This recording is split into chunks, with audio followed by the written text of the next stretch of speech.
Ball, dunks. Look at Strong running the floor out in front.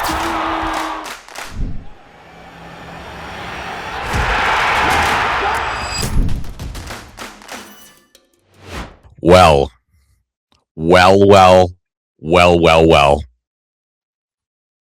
UConn 72, St. John's not nearly as much, only 40 points. They scored 40 points. That's it, only 40 points. Not any more than 40 points. Johnnies don't score a basket in the last 17 minutes, 28 seconds of the game. St. John's are exposed as fraud maxers. They've suffered a catastrophic cortisol spike. Not even ASU frat leader Bobby Hurley can help them out of this. It was a bloodbath. It was a mess. It was a disaster. And I loved every fucking minute of it in front of maybe the best Hartford crowd I've been in front of, and I can't even remember. Probably the Marquette game. Pushing, not the Dan Hurley game against Villanova. It wasn't that. But it was not far off. And Hurley Mania, you were there to take it in with me the entire time. And so glad that your family decided to leave, by the way, with about 18 minutes left in the game, because really did get to see all of the field goals that St. John's would score in the entire game. So it was good that they got to experience that. Didn't miss anything. That's not even me trying to dunk or anything. That literally happened. It's just funny that occurred, that they left and missed nothing, while St. John's missed everything. There's no other way to put it. Rick Pitino has been mogged to a permanent end. He's been absolutely mogged tonight. Yeah, that was all time. The whole thing was all time. And for people that want to drag me, understandably, for not giving up on the team a week ago, but being down on them, boy, a difference a week makes in terms of what we were talking about last Wednesday night to this Wednesday night. Wow. I did always think it was in there. I just didn't know if it was ever going to come out. And tonight, it came exploding out of the locker room. And they just put a whooping on St. John's, the likes of which Rick Pitino's rarely taken in his career.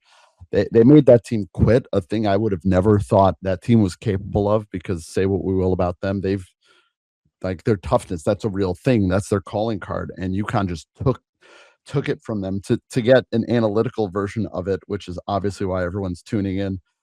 St. John's average field goal distance tonight was 7.6 feet, which for them that's an extremely high number, very far away from the basket, which is the opposite of what most teams want to do, and especially a team with Zuby Ejiofor and Bryce Hopkins. And it all tonight was just incredible. But it all starts. We have to give all the flowers in the world to your favorite player in the world, Terrace Reed, who was unbelievable tonight. 20 points, 20 points, 11 rebounds, 3 assists, 6 blocks.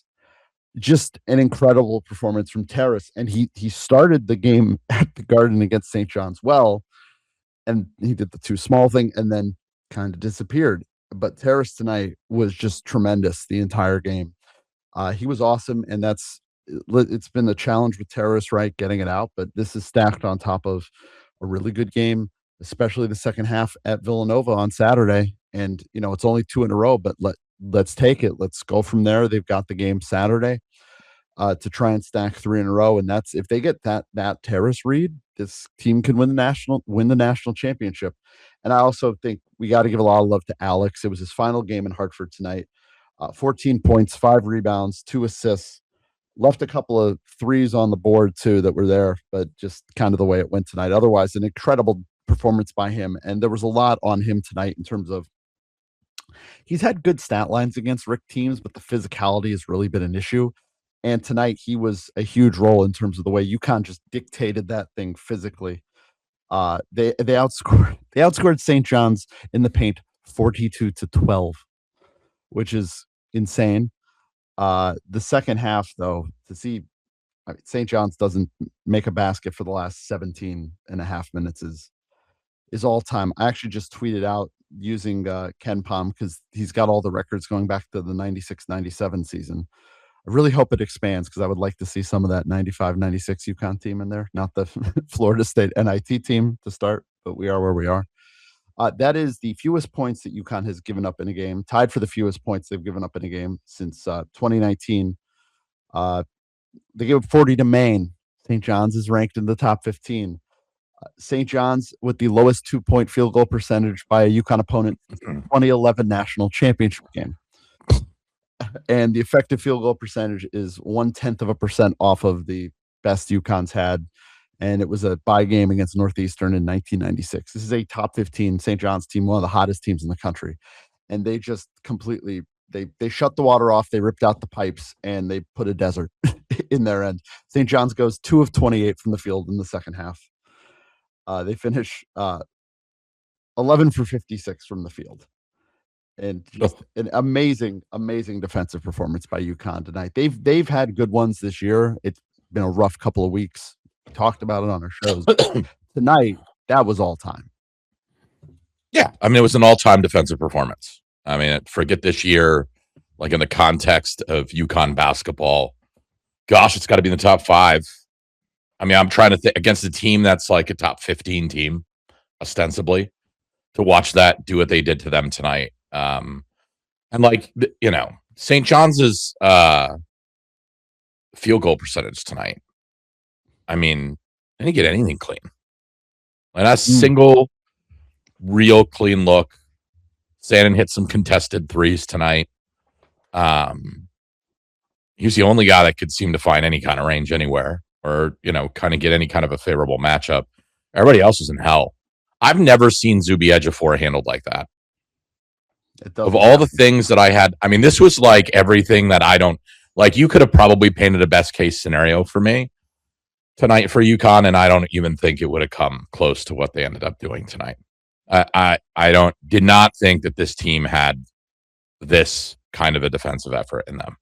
We always thought they were good, but just a toughness across the board. I thought Dan was hilarious post game.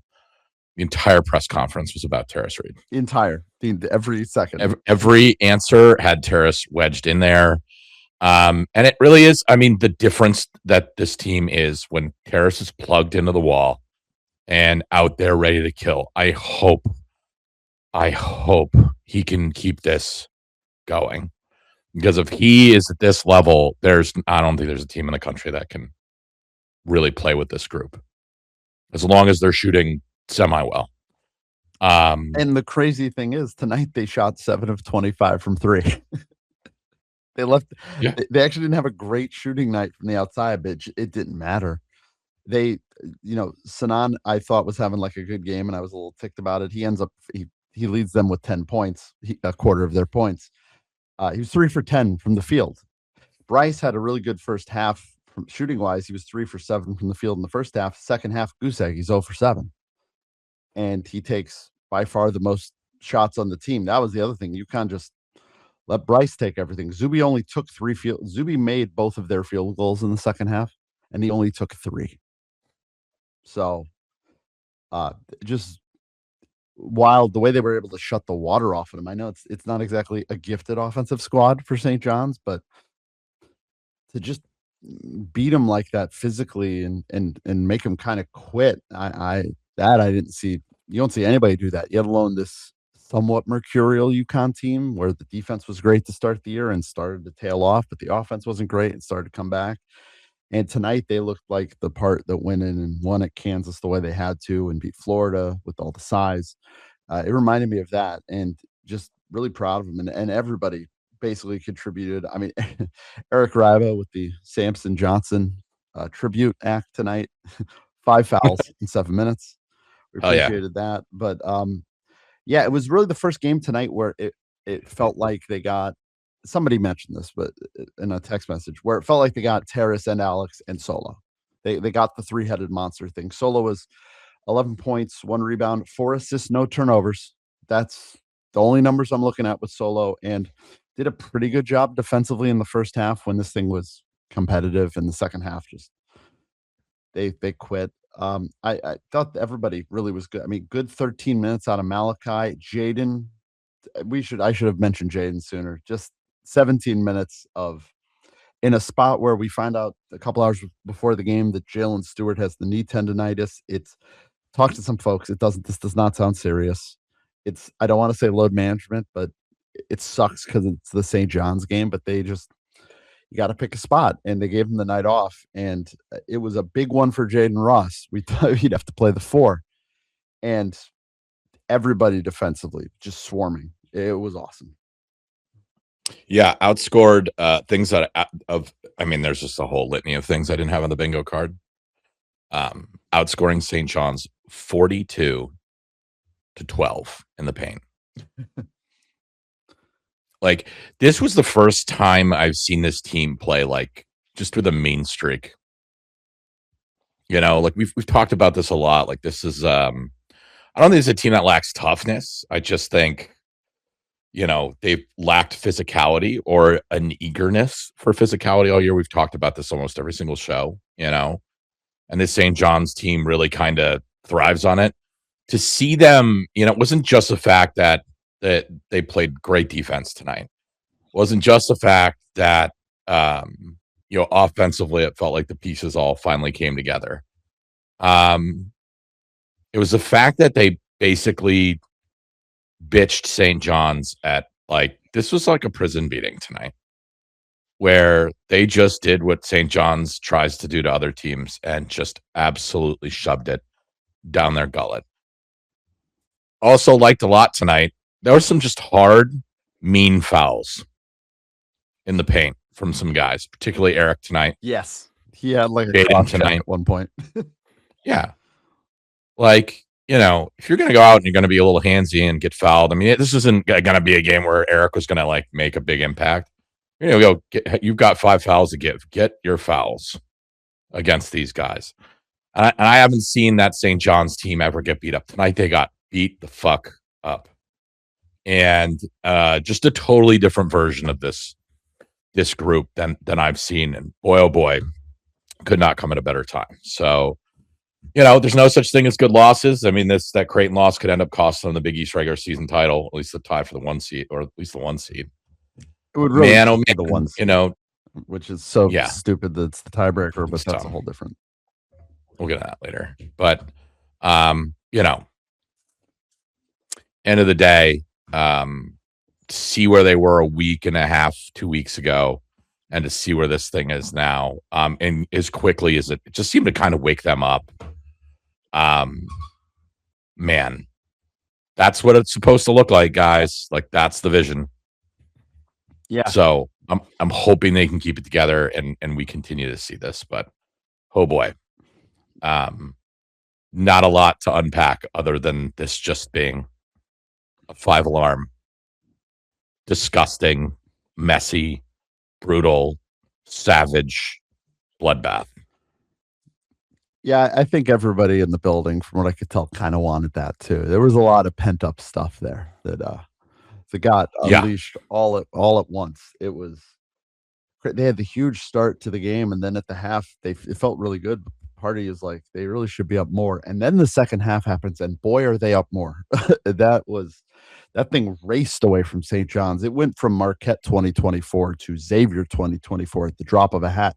The Marquette 2024 game, the legacy of that is for 10 minutes to start the game. It was actually a really great high-end game up Very both ends. competitive game. And then UConn just dropped a nuclear warhead on them. UConn dropped 2 20-1 runs tonight on St. John's. They did it twice. Why do 130-0 when you can go do 2 20-0 runs? Why not do that? Basically a 40-2, if my math is correct. Yeah, that's an insane performance tonight. Really, just hats off to the whole team, man. That was incredible. I can't wait to see how they have fun with Jalen Stewart tomorrow in practice. But hopefully we get Jalen back on the weekend too, obviously. But you got Dwayne Caroma. I got my Dwayne Caroma minutes, not in the way I was expecting it. And they were able to empty the bench off at the end, and it allowed guys playing their last game in Hartford. That's it. Alex is never playing in that building again. Terrace is not playing in that building again. Braylon maybe isn't playing in that building again. And it was really a hell of a way to go for Alex, who I think finishes his career 31-1 in Hartford, with the one loss being to Money Mike Anderson. Justice for Golden Gate Mike. It's just incredible, the performance tonight. And we joked about what was that? I'm sorry to interrupt you, dude, because you're rolling here, but oh my god, diehard UConn fan just retweeted my frame mogging thing with Dan Hurley. It's fucking killing me. Oh, it's a Dan Hurley Chad God. image. Just saw it. Lord. God. Take the internet away from me. I I know. can't handle We it. have to go. We have to win this title in a month before society finally implodes at the rate we're going. But yeah, I mean, just the 72-40. That's nuts on the table right there. And I think they've got to obviously, win the games and stuff. But it's going to be really hard from here out for them to. It's between them and Iowa State for the 4th seed at this point. Like, they were ahead of Houston, and Houston has started losing every game. 2 really good teams, but they've been losing them. And it's a straight drag race, I think, for the 4th seed between them and Iowa State. And if Iowa State gets it, it's because they win out and they win the Big 12 tournament and stuff. And I tip my hat, and they friggin' deserve it. But, for a week ago, and it was even on here with us, a bit of the sky is falling. I don't know what the ceiling is of this team. For them to respond Saturday, especially the second half, and tonight, it tells you a lot about the strength of the group and how they want to kind of dictate the way this thing ends. We were so confused by them over the last month. It was that we've never seen a UConn team like this, right? Where you were saying this 3 hours ago, and it was correct. I don't know what to expect out of them yet. I don't know if I expect tonight again, because that's probably the ceiling. But if it's 70% of that, they're going to be in Indianapolis, because they're just that good. And now the hope is this is what the great UConn teams have done, is peak at the end of the season. And this one took longer than a lot of the other great ones have to get there, but they are definitely playing their best basketball in the last, literally within the last 7 days. I think we're past when Creighton ended. Speaking of Creighton, by the way, Paul 72, Creighton 71. Oh, no. They went into Omaha, the 7-10. The 5 seed dream is alive for the DePaul Blue Demons. That actually, what a night. That does impact you, or could impact UConn slightly, because the way the stupid tiebreaker is, you need Providence to jump Creighton if both UConn and St. John's went out, and this allows Providence, who won tonight. Providence is within a game now of jumping Creighton, but that's a whole different kettle-of-fish. If UConn and St. John's finish with the same record, they both win the Big East championship. So what happens if Providence and Creighton end up tied? Because that's on the table right now too. That's a really good question. I'll try and create that scenario with the site I'm looking at. We need to find a rules maxer here, Big East rules maxer. Somebody's got to know this. The good news is that Creighton plays Providence next week. So let's say that. Let's say that Creighton and Providence both went out, but Providence wins the game next week. I believe the tiebreaker is the net. Can you imagine we have to root for Kim English and Providence? The tiebreaker at that point would be the net, which is really annoying because that could go in any of a million different directions.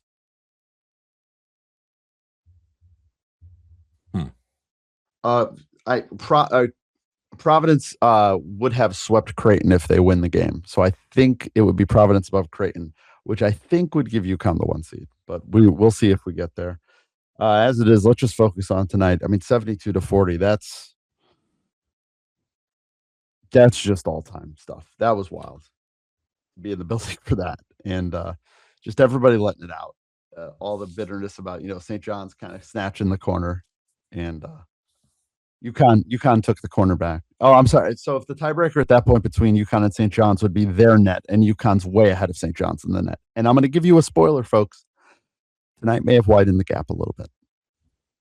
I do know the net caps at 10 points, but tonight will help. So fabulous, just fabulous. Is our final time in the People's Arena for 10 months. God, that's depressing.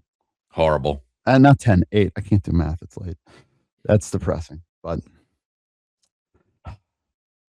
think of the people that'll never get to experience it again. Alex Caravan. I know. Terrace Reed. You don't get to experience Terrace again. I want to note that. Now we're down to 1 home game left. And the Husky Ticket Project announced what they're doing for Alex. They're going to have a big banner on Fairfield Way Saturday morning for folks to go and sign and give their thanks to Alex. I will, of course, be penning mine as his greatest champion. A really cool thing from the Husky ticket. Sorry, Gary Parrish just liked one of my tweets, and it made me proud. It's a low bar, but yeah, the Husky Ticket Project doing a banner for Alex, and Saturday is going to be quite a scene up at Gamble, because that's the other thing. Hot Balls is, yeah, now they're in first, but as bad as St. John's look tonight, I would think they win out. They have a tougher game. They've got to go play. They have to play Villanova on Saturday. They have one more game left than UConn does. UConn has the long bye next week. But I expect both teams to win out at this point. But it's just nice to see tonight them at least have the position to earn a share of the Big East title, which it looked like they were going to walk away with for about 2 months, and then didn't look that way. But now they have now, we can say that the Creighton thing last week was a stupid aberration now, and we can just flush it. And it is what it is, because these last 2 games are everything you want as a UConn fan, to feel confident going into the most fun time of the year. I'm excited. How could you not be? They did today what they usually do to Seton Hall on Senior Day the last few years. They took it out on St. John's, which was nuts. It's like the fewest points that Rick's ever had at one of his teams score or something since he was at Northeastern. Yeah. Wild. The whole thing. I still can't believe it. Like, I'm still trying to process it. I've just been scrolling through my Twitter timeline the whole night. Like, everybody's got some new crazy statistic defensively about this game tonight.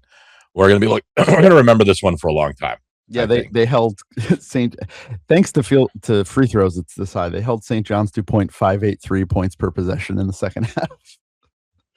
In the first half, they held them under 0.9, which is when the game wasn't ridiculous. Still a really good showing. But they do have to work on the fact they got killed on the offensive boards again, Hot Balls. So a lot to work for. Well. And what helped them pace it, though, on a serious note, was not just getting the bench points, which was they got 11 off the bench. They got fast break points, 14 fast break points to none for St. John's. They were able to get out and transition and push. And tonight we saw Solo Ball pass on a fast break. It finally happened. It took him realizing that Zuby had fallen down behind the other rim, and Terrace had nobody that could guard him. How about the loose ball with Malachi Smith on the floor, where he really didn't need to dive for it, but he did dive for it. And I got all messed up, and then found Jaden Ross, who, I don't know, that whole thing was just a symphony to me. And then 5 minutes into the game was the first time in a non-wrestling perspective I've ever been happy to see a man get hit in the balls. When Solo Ball got hit in the balls, and I was worried it was his left wrist. Yeah, we were terrified. Yeah. And that's just your testicles; they'll grow back. I mean, St. John's hopes they'll grow back, because they might be gone after tonight. Because that was, that was. Yeah, I mean, I can't think of a more shocking outcome than, I mean, talk about riding high. You're winning 14 games in a row, 13 games in a row, something like that. Mm-hmm. Can crush just down in the Garden. I guess, putting it mildly. We're kind of slipping all over banana peels. They're just rinsing teams, and then come in and got absolutely clean decapitated tonight. That's what happens when you get on a good old crotch rocket motorcycle and you decide to open it up and go a little too fast for your own good. Oof. I would note that of the 13-game win streak, exactly one of those games was against the team that's any good. Well, 2. I'll give Villanova credit. Yeah. And they beat us in that. But, boy, yeah, the Big East title should come down to point differential is my completely unbiased thought. Yeah, that was... We'll let folks jump in here. Look, if you can't score a basket in 17 minutes and 28 seconds, I just think you should be banned from the Big East tournament altogether. That's a humiliating look. Just absolutely emasculating on every level. It wasn't even whatever. Like last Wednesday when a similar thing happened to UConn, when they just stuff kept missing against Creighton. Like, St. John's wasn't even able to get it near the rim a lot. That was the biggest takeaway for me, not just the rebounding or boxing out or toughness, and like to just prevent St. John's from even getting chances in there. And full credit to Terrace and Alex. They brought a level of physicality tonight we haven't seen from them all year. And that's the sort of physicality they're going to need against St. John's if they play them again, against Michigan if that comes to pass, Iowa State. But if they can recreate that, we're going to have a really fun next month. I hope so. Well, speaking of riding too fast down the freeway and might be biting it, there's a bunch of the people waiting to talk here on the Wiener Weiner line that I'm sure just chomping at the bit to let us have it. And we're going to let them do it. Should we let the Wieners whine? We should let the most right man in history whine, yes. Oh, God, yeah. The best thing is it wasn't even the offense, so no escalators is still a little wrong. It was the defense. Didn't even get out of the building before we got the text. Didn't even get out of the building. All right, hot dog. The UConn Husky season is almost at an end, and the good folks at Martin Rollsols are here to help keep you fueled so you can keep foot on gas throughout the year. Hot dogs, kielbasa, sausages, deli meats, you name it. Not only can you grab what you need for the big game at their retail store at 45 Grove Street in New Britain, they'll even bring the meats to you and ship them across the country. That's Martin Rollsols, the official sponsor of the Connecticut Basketball Spaces Wiener Weiner line. And folks, it's now time to get to the meat of tonight's show. And by that, we mean the Martin Rollsols Wiener Weiner line. We're going to be taking calls here and check-ins for the next hour. Boy, oh boy, I don't think St. John's Red Storm would want to have any Martin Rollsols sausages tonight. No escalators. Do your thing. That was it. That was the reason to bitch after every win that was too close for 3 months, was knowing in my soul that they could fucking do that. And not, like, just what a euphoric, unbelievable. I have so many things I want to say, so many stats that are just hilarious, but just across the board, just, they're a Death Star. They had all of the pieces all year long, and this is the sports car where everything is polished and everything is running perfectly, and this team can win it all. And I'm so happy to see it just fucking detonate St. John's. What a joy. And detonate them in a way where, you guys sort of covered this, but you can have a game where you blow out a team and you blow out like a Creighton that shoots 35 threes and they go 5 for 35. That's not what St. John's is. They're not that sort of variance. So when they don't score, when they have 6 points 15 minutes into the second half, that is just, and it's coached by Rick Pitino, that is domination. When they only had 11 points 15 minutes into the first half, and then on the flip side, UConn didn't shoot the three that well, and that means that, like, there's a world where this same game ends up 90 to 40 or 85 to 40. I just feel like everything, I did the thing after the Creighton loss last week where I said it was just the shots didn't go in and Creighton shots did, and that's sort of the what the fuck game. Tonight, it's not even that. It was just total annihilation and domination, and beating a team that is just not as good as UConn when UConn is actually playing like they can. And it was so great to be there. It was so much fun just from the start. And even when they, like 10 minutes in, they went on their little run, but it was fueled by Sinan, who can't shoot, hitting 2 of his first 3 threes, and then he didn't do anything the rest of the game. And so I think it's 40 minutes of domination, and they got their little luck out of the way very early, and it just thoroughly rinsed them. Just delightful. Did you not think Dylan Darling was going to be able to keep up with actual Big East players? Did he actually wind up scoring? I was watching and hoping very much he was going to put up a zero. And He did make 2 free throws with like 2 minutes to go Okay. in his So 15 minutes. I was too busy getting ready to harass Gary Parrish at that point to focus. By the way, so first game in Connecticut for the year for me, which is sad, but if I had to pick one, I think I picked the right one.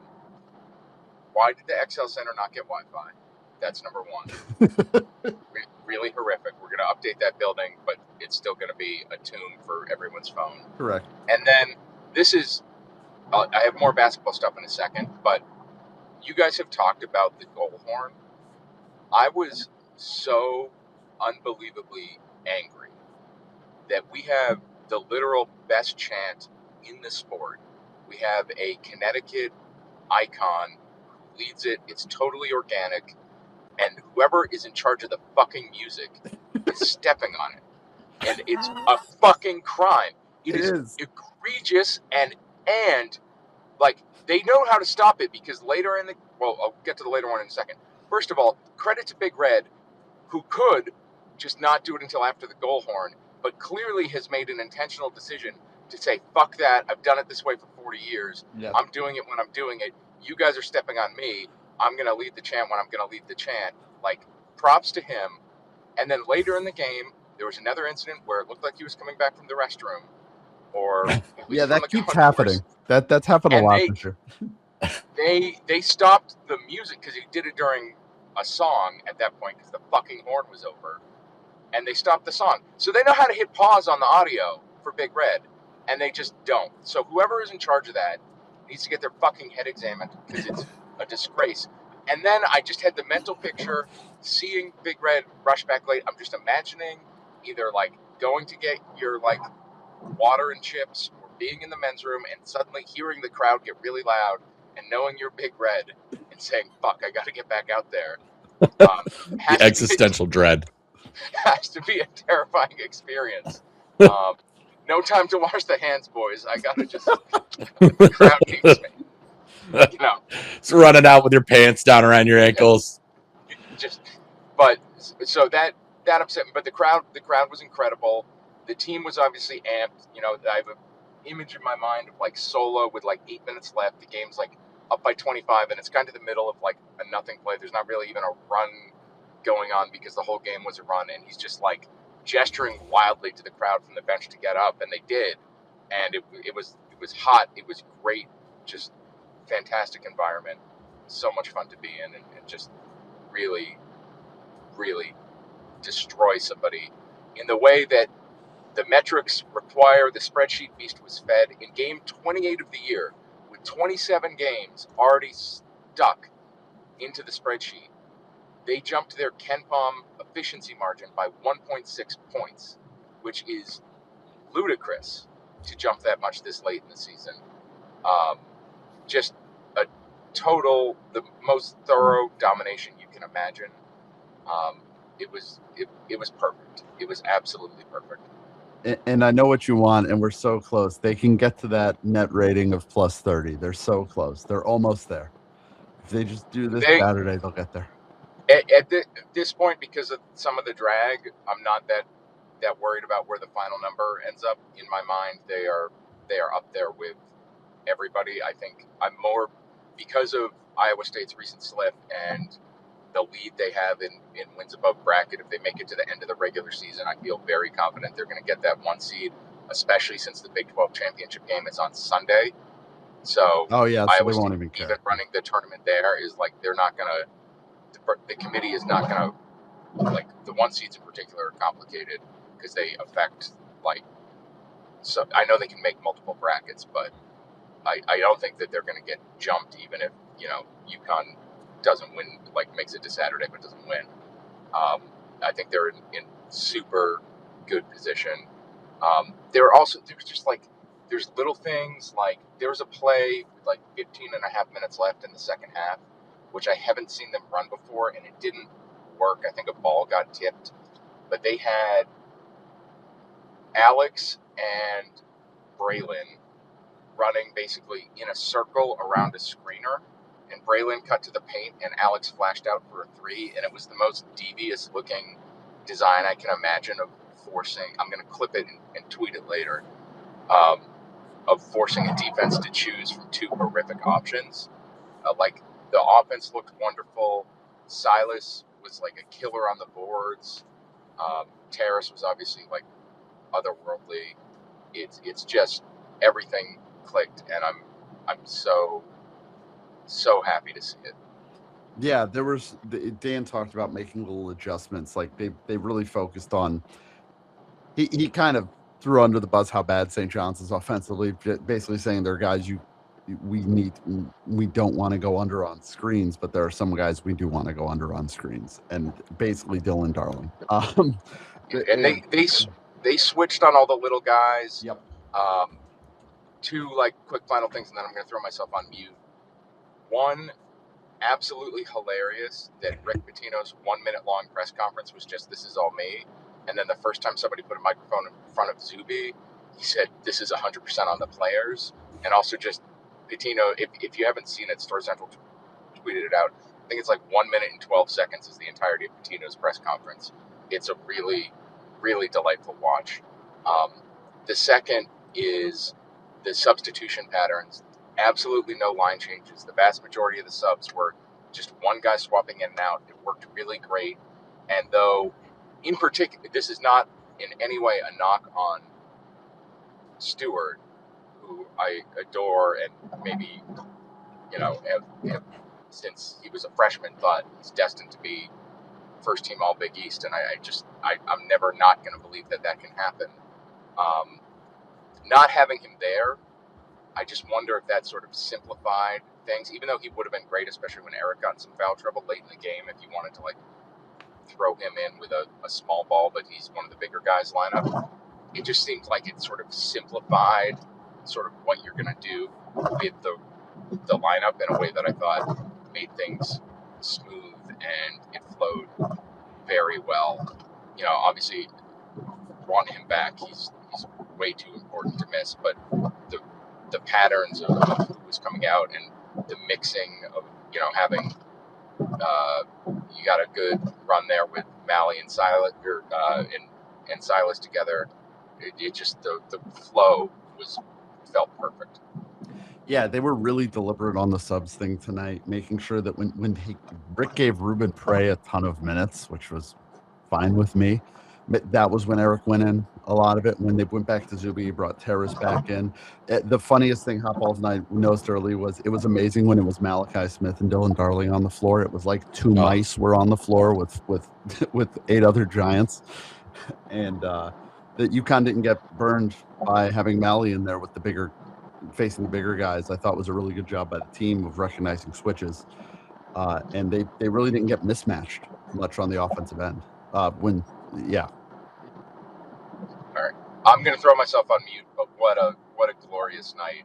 Go Huskies. I love it. I can't wait. Let's bring on Saturday.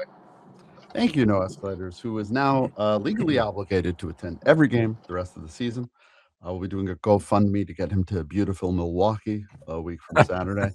I do enjoy also the fact that it took one game in Connecticut for him to realize all the stupid stuff we complain about with the arena DJ and the music and the big red thing to make him equally as furious. I like the horn. You just see it the first time and you're like, why can't they pause the music? But then they do pause the music. What is going on? We've been complaining about this for 2 months. This can't be this hard. But nice problems to have tonight. First world problems. All right, we're going to go to Tim, Husky Hops, and then I got 3 guys in the queue waiting to get in. Stand tight, stand fast, guys. I will get you guys in here in a second. We're going to go with Tim. What you got for us, man? Fellas, how we doing? Tim. Feeling good tonight, and you all have done a great job kind of breaking down the game tonight, albeit uncompetitive. So I'm going to keep my call a little bit lighter. Just 2 superstitions things that have played out well recently. Okay. So first, just a thanks to No Escalators for his concept of putting duct tape on the bottom score bug of my TV and closing my eyes as players take shots and just focusing on the actions. Been doing that since since the Creighton game, and great success so far. So I'm Are you happy really about doing that. that? You're really doing that on your TV. No, I'm just gesture maxing right now. Thank There you go. There we Thank you. go. Don't mog. That's Don't fair. mog. A lot of mogging. Yeah, and the other thing I'll say, and again, keeping it light, is I think in Dan's presser tonight, he talked about how UConn season is going to kind of go the way of, the way Terrace Reed plays. And I think, as a community on Twitter, we can help him out by tweeting the Ferocious Bear more. I've seen some Ferocious Bear during the game, but I think we need more Ferocious Bear pregame. And if we do that, we can really just push him to the next level. So that's I really do want to know what like Dan does to like rile Terrace Reed up. So there was in the post game, they're like, Terrace, what got you all fired up in the game? He's like, well, I really like Jesus Christ and he's my Lord. I was like, come on, Terrace.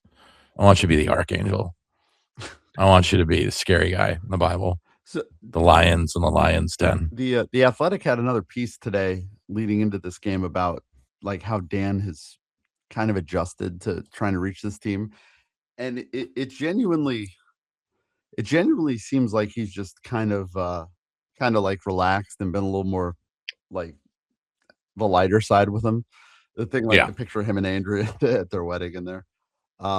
And the other, by the way, the presentation with him and his wife in there was called situational awareness. Yes. I thought it's a real thing that happened in film study. Situational awareness. The other thing they're doing with Terrace, and if you listen to the post game with Dan, no Escalators texted me this, but it's a very good point because I had heard him say this. They are clearly motivating Terrace with the fact that the team that you left is currently the number 1 or number 2 team in the country right now, and look at how they're doing since you left. Oof. That is what they're using with Terrace, and tonight means they might get to play them. That's what they're trying to needle Terrace with, and I mean, listen, when he was there, he was the least of the problems. It was a shit show. They now have a very good coach as opposed to an idiot. But he left. They're a top 2 team in the country. That's the thing they're using with Terrace to motivate him, along with endless pictures of Bears and stills from The Revenant. And then there's me tweeting him pictures of Mike Singletary just as a bit.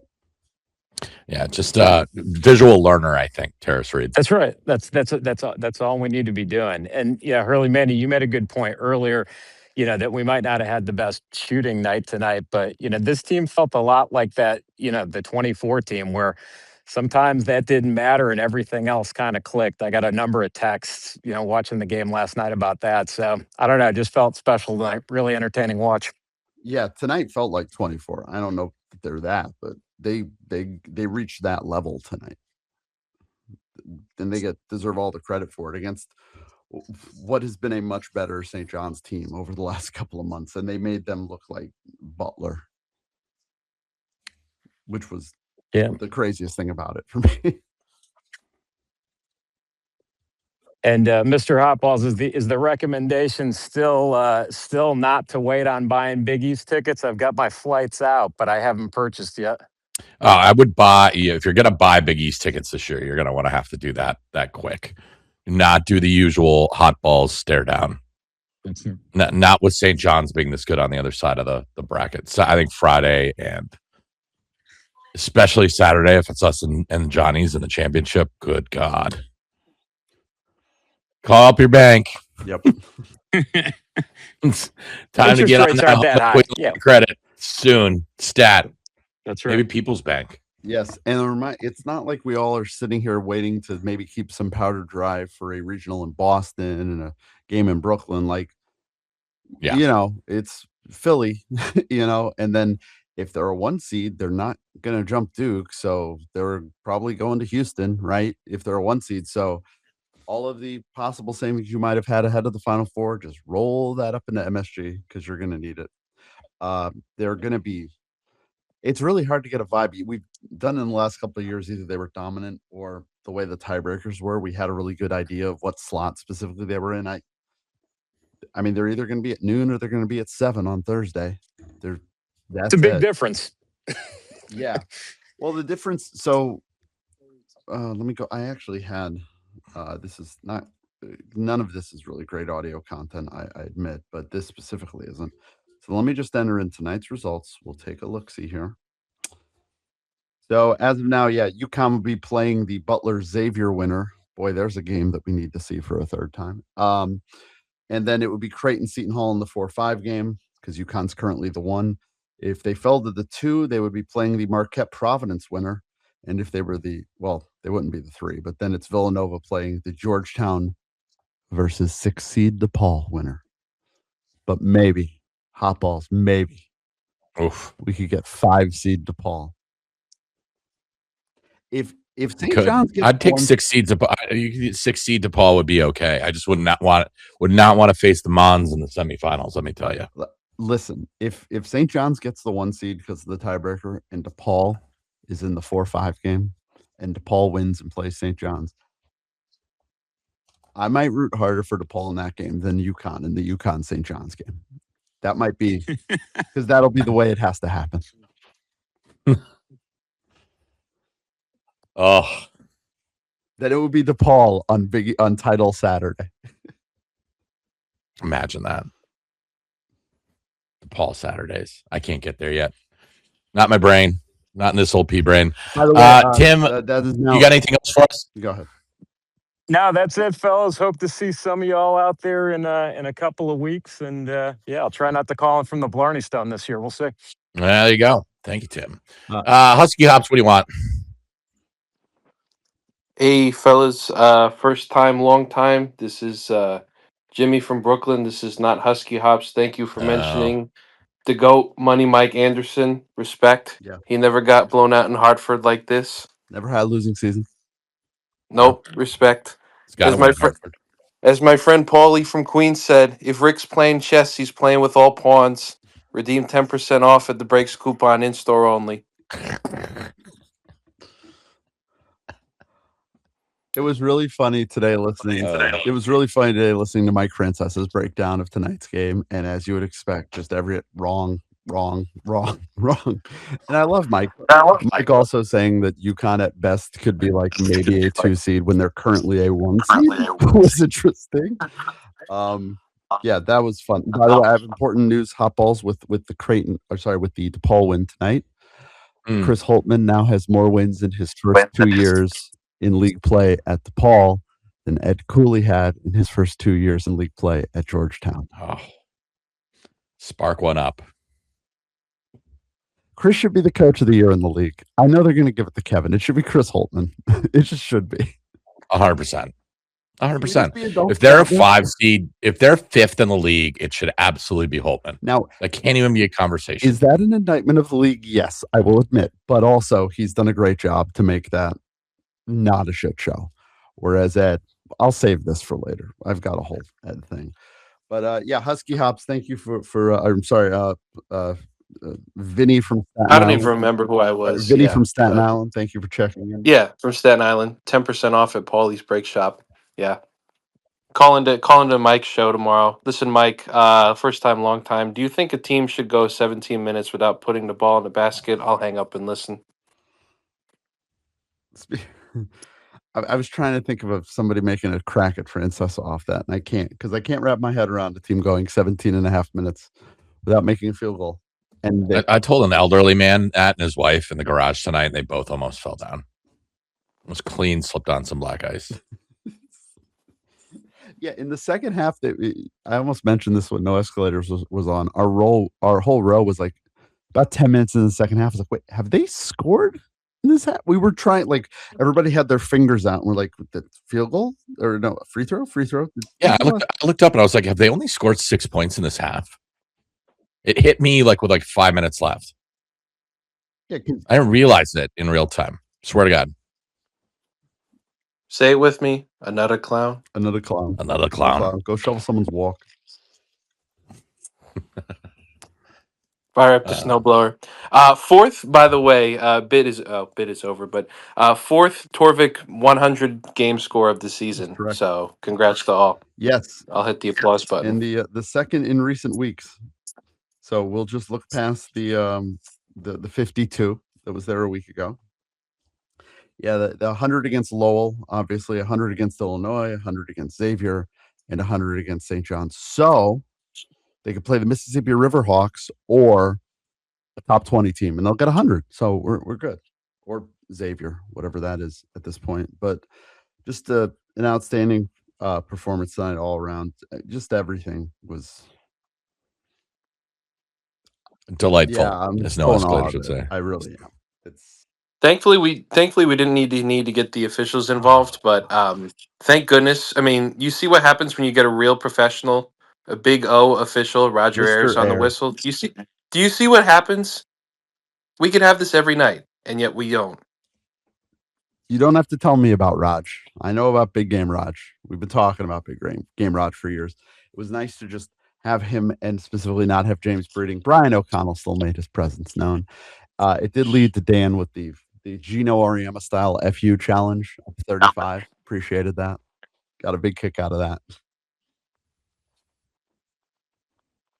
That was great. Yeah, for sure. And I believe only other thing, at least I mean, St. John's didn't put up a good effort. Your beloved Winthrop Eagles didn't put up a good fight either on Saturday. So hope you saw that. I did not. But how's High anywho, Point so looking? Good. Yusuf doing well. big one tomorrow. Big one tomorrow. Got to win tomorrow against the Presbyterian Blue Hose. Yes, one of my favorite nicknames. I have more good news for everyone this Saturday. Refs can't work the same team 2 games in a row. James Breeding worked Seton Hall, Georgetown. That means Alex Caravan Senior Day will not have Brian O'Connell or James Breeding. Maybe he'll walk out with them arm in arm instead of his parents. Be just James Breeding. They'd be holding his arms, which would be appropriate because it's the one thing they never call. Won't even come out to Dan. You just bring Breeding out with him. So you won't fire up, poke the Dan one more time. Are we still doing? Does he still get to beat up Hurley Mania with tools of choice? Or I hope so. Somebody's got to put something together. I'm still willing. Sacrifice my body. I'll bring a chair. Does that help? Is a lack of weaponry? We're doing the whole thing on the overpass, right? Maybe we can just have Alex drive the vehicle of his choice down the highway, and we'll just fling Hurley Mania off the top of the bridge. It's got so much more violence. Wham! So it's we with a chair to. Well, anyway, thank you. Just a hood ornament. Thank you, Husky Hops. Got really graphic there. It's been a very graphic night. All right, got to move along to we're going to go Connor next, and then Quail Man, you're up after that. So, Connor, what do you got for us? Speaking of graphic things, can we talk about we got Kamora minutes during a St. John's game? That's insane. That is like disgusting. I don't understand. If you told me going into the season, like I know that he had those 1 or 2 games where he had like good minutes against people, but it's like St. John's biggest game of the year. Kamora's getting bucket like garbage time minutes for no reason. Yeah, I was trying to figure out if this was someone on St. John's or not. Yeah, no. First of all, they're not. Yeah, the Slavs got in tonight too. It's good, great night for Eastern Europe and Hartford. It was incredible. Just want to shout out the defense. I mean, we looked really good during out of conference play in the beginning of the season. I thought it was like, even it was a talking point in the spaces. It was like, wow, I think this might be more of a defensive team. Clearly, we lost that at some point during conference play, but this was just such an incredible display. It was really fun to see. Okay, a couple players. Terrace was really worried about him going into this game just because of when we played them in New York. He was incredible. I just really no thoughts about him. He was just from the first minute. He was right there. It was amazing. I think as a team from like 18 to 16 minutes in the first half, we had like a little bit of a flutter. It was like, oh, we're gonna. I think like Solo got banged on a screen one time. Silas got banged on a screen, and it was just like, I don't know if we're doing this or not, but they turned it around so great. It's one of the greatest defense I've seen them play in a long time, which is just great because a lot of Hurley teams pride themselves on that. And it was just a little bit missing. I will brag a little bit. I am on the ground floor probably of the Jaden Ross fan club. um, he was just awesome. He was so good tonight. Holy shit.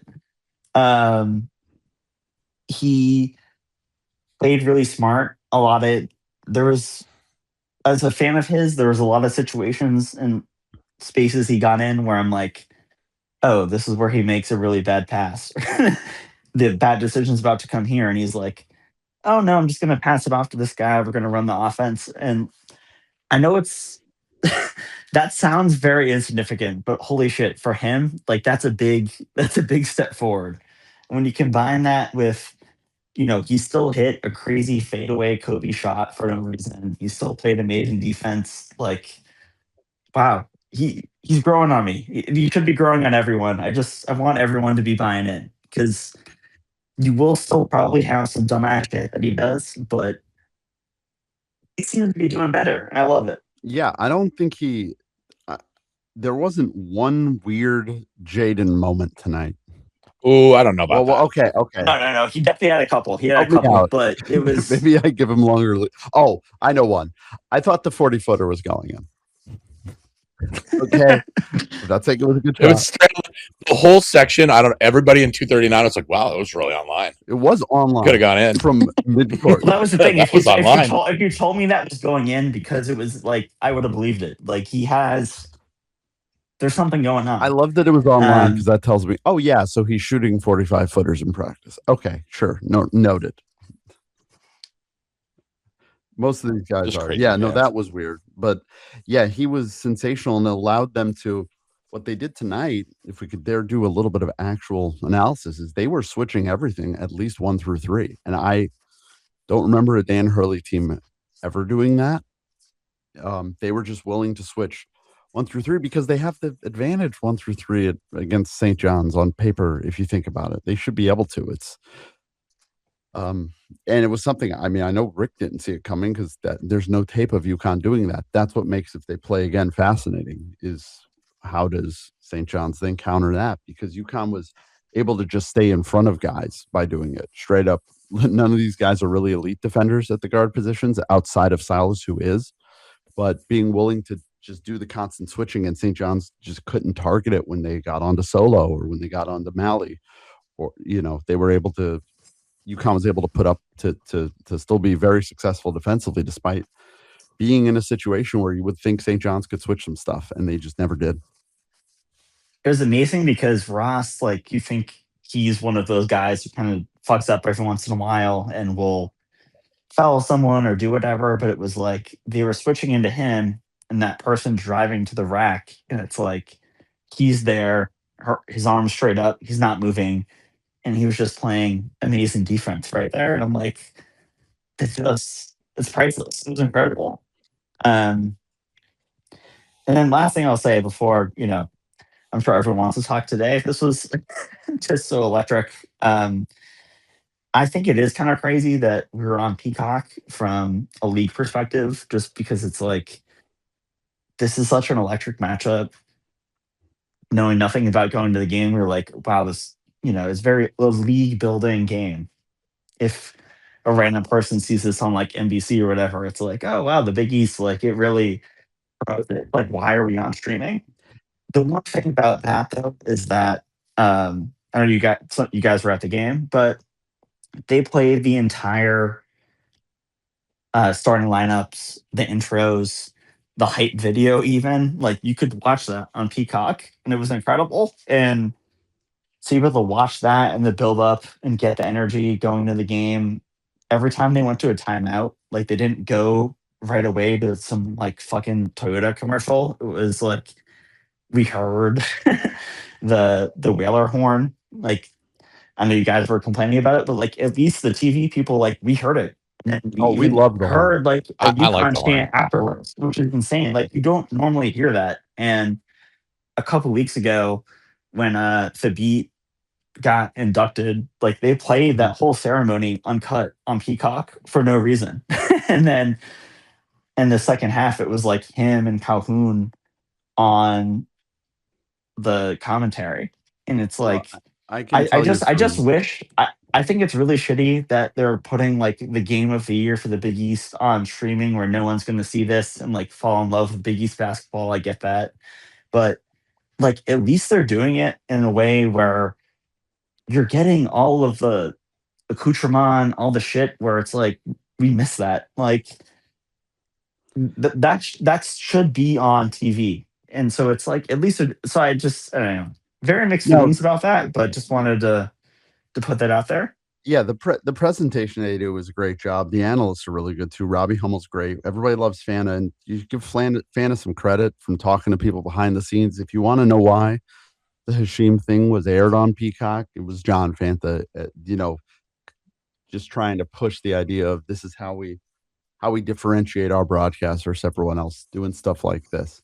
And so give John a lot of thanks and credit for that. The fact that he called tonight's game is insane, by the way. John Fanta was calling Donovan's game in Portland last night, and they got in a red eye to come to Hartford. And so credit to him. That's insane. The reason it's on Peacock, it's simple. So the Big East's largest TV deal is with Fox. The second largest TV deal is the NBC deal, which is Peacock. They did a TV draft this year, which is what most leagues do for college football to pick the games. Well, what were the top two picks in that draft? Number one to Fox was UConn at St. John's at the Garden. And the number two pick was going to be the other game. And NBC is the second rights holder. Pick that game. And because it's NBC, it goes to Peacock. Going forward, the second best game before the season starts is going to be on Peacock in the entire league for the next 6 years. This is how it's going to be. And I wish it was on TV, especially because I spent this afternoon trying to get my mom set up on, she's 80, trying to set my Peacock login up for her. And, it sucks for her and for older folks who aren't as familiar with streaming and stuff that it's that way. But I'll say this, they do a hell of a job with it. Once you get it, once you can figure out how to access it, it's really good. And I'm very excited, mostly because of how the game went, to go watch the entire thing 3 times tomorrow. Oh, well, that's the thing. It's like the presentation itself is, because they don't have to have, regular ads and everything, is amazing. It's just like, it's everything before that. Like, my grandparents too from New England, like they have no idea how to do any of this shit. But again, it's just the little things where I'm like, hopefully one day we'll get back to a place where the regular Foxes and ESPNs of the world will see that. I mean, just putting the lineups out, which for me as someone who couldn't go to the game today, it's like to be able to see the final announcement where it's the last time that Alex is ever playing in Hartford. Like that's special, man. And I don't know, the thought of not having that is it's just tough. Yeah, it is. And it's tough because you don't see a lot of that across broadcasting. And it's cool that in this situation that the folks at Peacock seem to want to differentiate their coverage by pushing stuff like that, because they realize that you're not, air quotes, on TV. Like this isn't, we haven't got. No, none of this shit Law and matters if Order you're not coming up like next. actually on real NBC. So it's like you may as well do this stuff. But Right. But do I wish it was on NBC? Yeah. I mean, UConn has a game on NBC every year. It's hilarious what it is. Last year it was right. last year it was Providence. This year it was Marquette. So I mean, like peak NBC, good job of picking the number 2 game of the year. Bad job of picking which game you put on NBC though. They need to get better at that because they're picking some stinkers. And I actually thought about this today, Hotballs. Just my brain got in an interesting place. Like, and we've got this year and what we're focused on, right? But like, I don't know what the hell the league's going to look like next year, man. I got to thinking about it. I was like, who the hell's going to be? I know who's going to be on UConn. I don't know what St. John's is going to look like. Villanova, I don't know, but they'll probably be fine. Shaka's got to figure out how to log into the portal now. Creighton can't be much worse. It's going to be like the media side of me wondering how the hell they pick what games they think are good. They'll probably just pick UConn St. John's as the top 2 by default. But I have no freaking clue what the hell the rest of this looks like. I think we're going to have a healthy amount of turnover just because we're, graduating 2 guys. We got another draft guy, possibly 2 draft guys. It's going to be like a lot, possibly 3 draft guys. I don't know. Who's coaching Providence? Who's coaching Creighton? Yeah. who's coaching Xavier, if you want to be Jeff Goodman and be a dick about it, like we'll see. But and that comes up into what you were mentioning, because like when they try and guess what the good games are for TV, I hope there's more than 2 next year. I'll say that. I would really appreciate. Villanova's done okay, but like this is what made tonight great was that UConn hasn't played a team of that caliber and won since like 2025. Yeah, and also just to set the next person up, I'm sure they're more positive. I mean, this is the best 3 halves that this team has played all year. It's absolutely incredible, and you're seeing contributions from everywhere. And shout out Rasha, everyone, but I really needed tonight. They've had some real lulls during the conference play this season, but this was really like a stark reminder of like it's almost March. This is fucking UConn basketball, and man, I'm excited. Let's go do this shit. Yeah, thank you. If you can't be excited, Connor. Connor, if you couldn't be excited off tonight, maybe this isn't for you. But so yeah, this is hopefully what it can look like. I don't think they're winning 72-40 too often, but if they can play that defense every night, because they did leave a lot of points on the table, which is the weirdest thing about it. Yeah, for sure. Thank you, Connor. Going to move along to we're going to do Quail Man, we're going to do Penfield, Cash Fraud, and then Jay. Quail Man, what do you got for us? Quail Man, going once. You can't hear me now? Yeah. I always seem to put myself on mute when I talk to you guys. It's a strange thing. Yeah, everybody on mute. mute. Thing's broken, Quail Man. It's fine. So first I want to give Rick Pitino credit for lasting as long in that press conference as did with the waitress back in the day. Good on him. Thank you. And secondly, I think it would be hilarious if St. John's did get the number 1 seed so that all of the idiots that follow that team post about it online, bragging about winning the regular season so we can just dump this score on them until time in memoriam. It'd be very funny to me. And yeah, I mean, technically, if they tie, they both win it. It's just somebody's got to play at 12 and someone's got to play at 7. Yeah, I live in New York City, though, and explaining that to the average St. John's fan isn't exactly the easiest thing to do in the world. So good luck with that. Fair. That's fair. And obviously, Goodman's full of shit and an asshole, and the Xavier news was very funny to me to watch, but let's just pretend all this is true. I was told by a certain fan base that if a coach was to switch interleague, that it was the greatest crime in humanity to do. So, I just want your thoughts on that for a particular fan base that may or may not be listening right now. Quail Man, I like Xavier. The only reason I want this to happen is the thing you exactly said. It's that suddenly it'll be okay. Suddenly it won't be a problem. That entire thing, I'll give Trilly credit. He nailed it. That Xavier, I mean, they have money issues as an institution. So just Richard does the playbook, make a little bit of noise. I bet you suddenly their NIL situation at Xavier for next year looks a lot better now that little leak came out. That's all that is.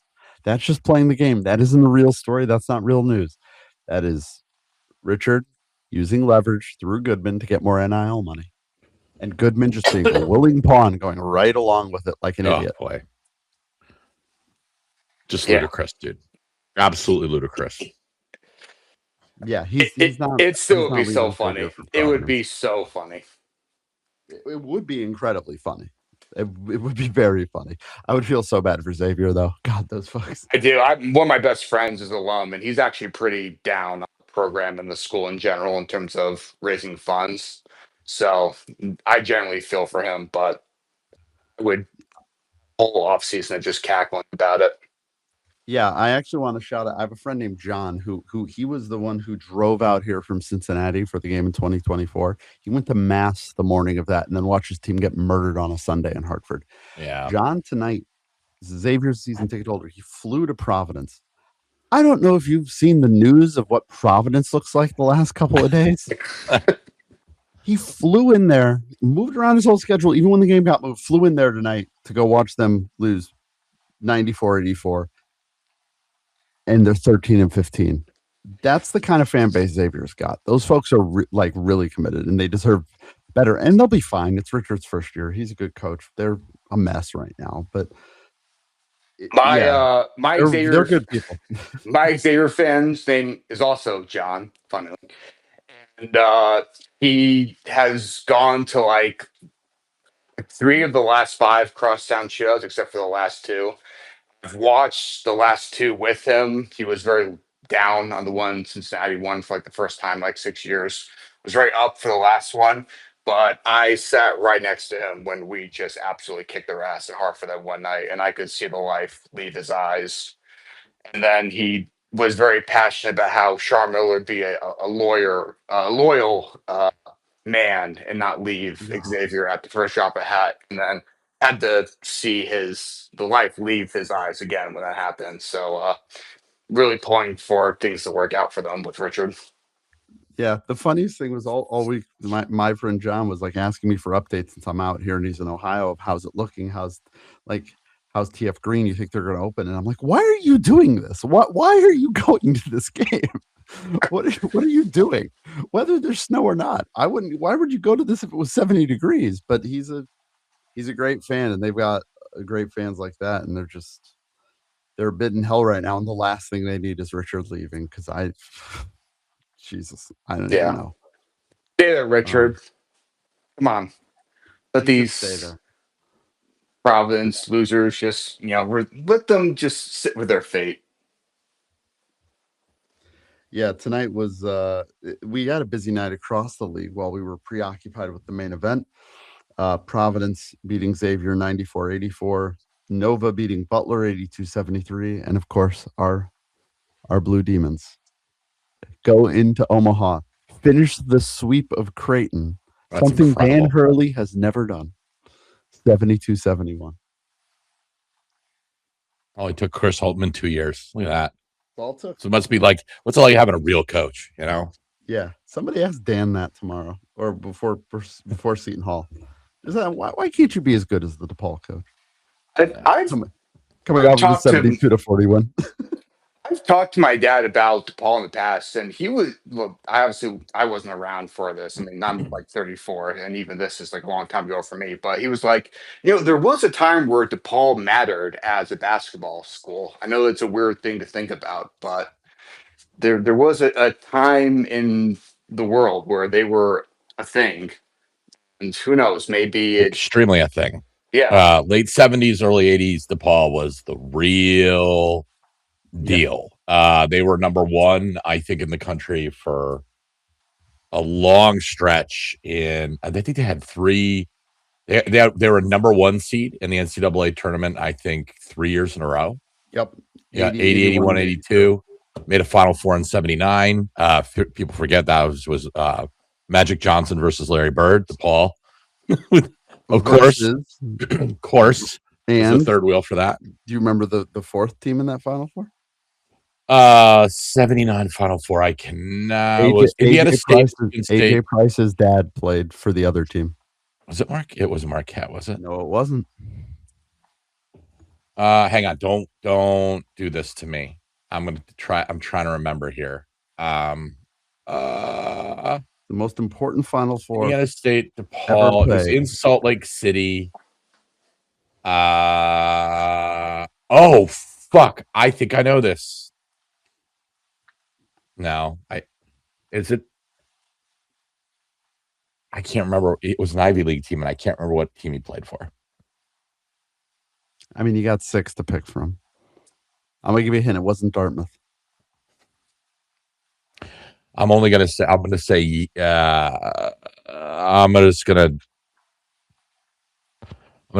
or Penn. No, I'll say Princeton or Penn. It was Penn. Okay. What a wacky Final Four. Most important game in the history of college basketball. Also, DePaul and Penn were there. Magic Johnson, Larry Bird, DePaul, and a bunch of nerds. But I mean, most important game in basketball, considering what Bird and Johnson would do later on. Yeah. Yeah. I mean, George Mikan was a big deal. Went to Oh DePaul. God, If you're you've ever getting done even a older. mic and drill, you guys know what that is.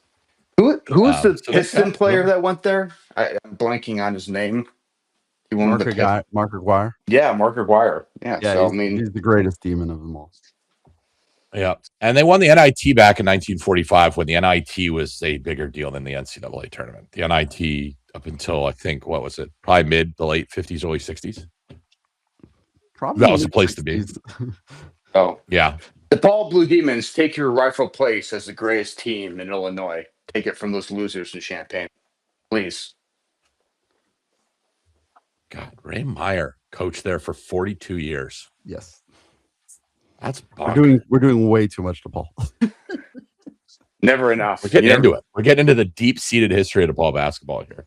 We should be our own Naismith Memorial Basketball Hall of Fame exhibit on it. It's going to come back. They're on the verge. I wouldn't say the precipice, but they're on the verge. I can feel the vibes. And you do know where they played throughout the 1980s, don't you? The beautiful Rosemont Horizon. The only good arena to ever be in Chicago.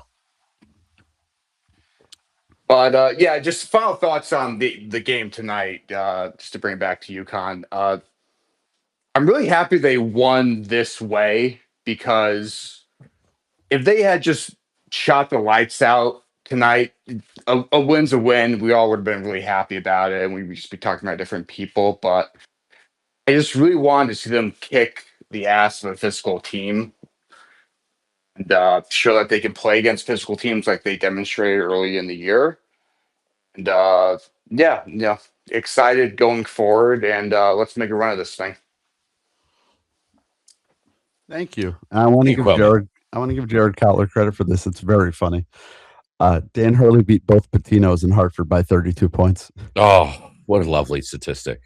We're able to bring families together here on Connecticut Basketball Spaces. Penfield, you're up next. We're gonna go to cash fraud, and then we'll round out with Jake. Penfield, what do you got, man? When the Jalen Stewart news came out earlier today, I was kind of joking around that we might see some Dwayne Caroma minutes, and I did not expect it to happen like that. Correct. Yes.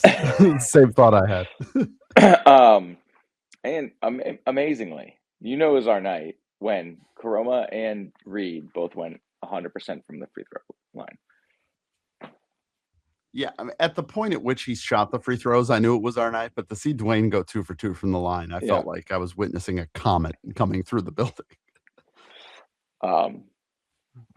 We've seen a ton of just absolute beat downs the last 4 seasons.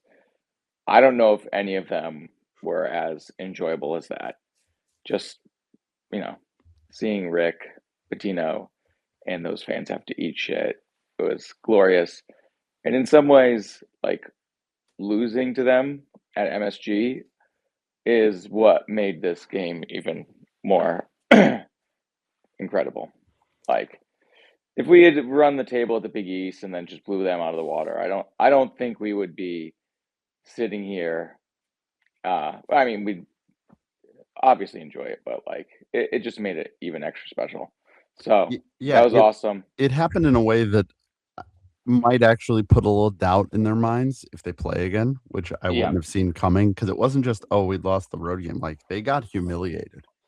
I mean, UConn, they didn't get any steals in that game. We only turned the ball over 5 times, and we got to every fucking loose ball. Yeah. Every time there was a loose ball, UConn got it. We just outplayed them at their game. We out-toughed them the entire 40 minutes. Yeah, I'm really glad that on a night when he was not like the superstar, but for Silas, I want to give him a lot of credit for what you alluded to. 7 points, 8 rebounds, 5 assists, 1 turnover, a steal. This absurd narrative that the St. John's fans had tried, because in the 2 games he played, they had done I mean, I'm not saying Rick didn't maybe identify something. He's a Hall of Fame coach, but this idea that Silas can't play against St. John's didn't make any freaking sense, especially when it's fucking Dylan Darling on the other side. Yeah. It was nice the guy that we put Malachi in when he's in the game, because that's the one time that Malachi has a good matchup, basically. It was the I it was the actually wildest noticed- thing watching the two of them. I noticed a lot tonight that Dan kind of just let Rick make a substitution and then immediately Yep. threw a guy in. So as soon as Dylan Darling was in the game, Mally got some minutes. As soon as Zuby came out, Reed came out, Eric was in. Like, played a lot of that tonight, which I thought was kind of smart. Look, I'm not gonna look. I think besides probably us and then obviously Georgia, I think Pitino had a really good scout on Silas and some deficiencies in his ball handling. There when they had his visit, they were talking a little bit about some deficiencies with his ball handling to the point where it got kind of a little browbeaty and sort of turned them off to St. John's. But he might not have necessarily been wrong. I mean, they picked it up in a scout against Georgia last year, and he just coughed the ball up a ton. Doesn't mean that you can't make an adjustment to that and protect against it. And I thought Silas made all the necessary adjustments he needed to tonight, took care of the basketball. When we make our free throws, I mean, we only got 11, but we made 9 of them. You don't turn the ball over a ton.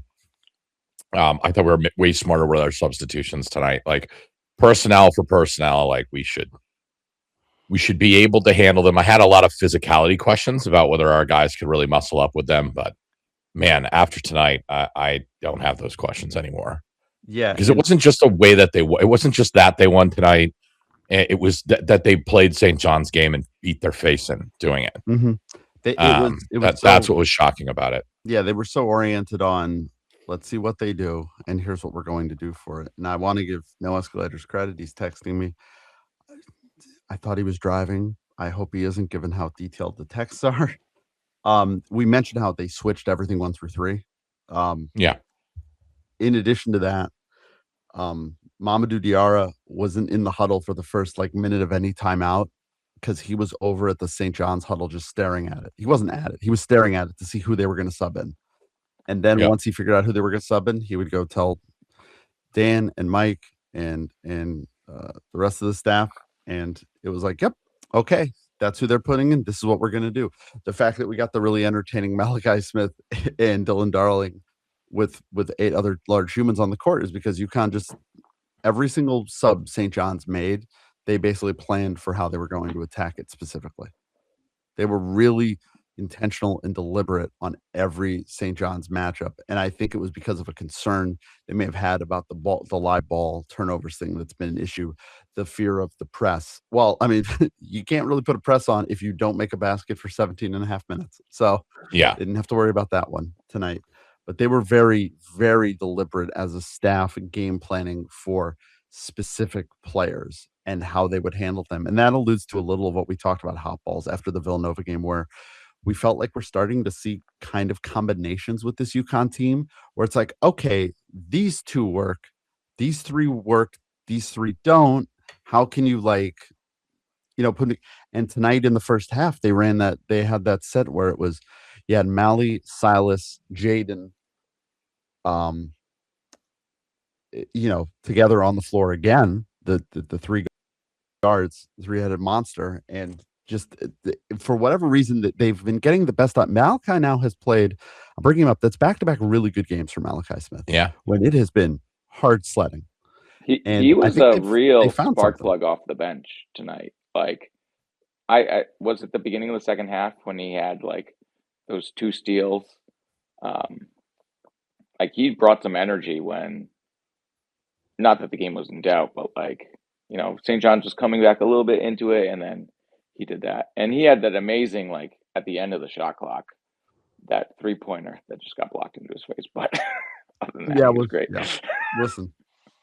Listen, they can't all be winners, but no. I love what they got out of Mally tonight, because we talked good. about hot balls. How the best thing about tonight, in addition to beating the hell out of St. John's, was Silas played 28 minutes. We were getting a little concerned that they were maybe going to hit the red with Silas. This is back-to-back games under 30 minutes. Teams played great. Yeah, I mean, that's the thing. They need these minutes from the bench to get through this. And, we were talking a little bit about, it's not just the lack of bench production, but it's also, the starters look slow. They look sluggish. Twice against Georgetown, to be honest with you, against Creighton. And when you're playing that much and you're not able to get guys through from the bench and you're not at least getting the respite, you just turn into a ticking time bomb. And so for them to get those minutes tonight is huge. Jaden Ross had 17 minutes off the bench tonight.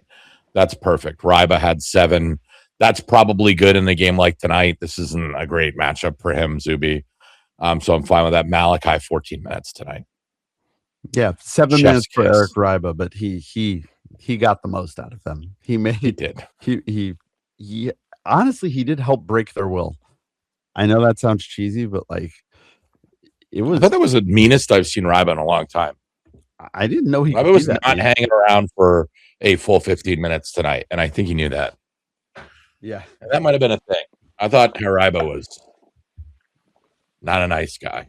Yeah, and once you can tell early on, and it's keeping up that Terrace is on the heater, you can Eric, just go do your thing. It's different when you've got a game plan for, we might need Eric to play 25 minutes.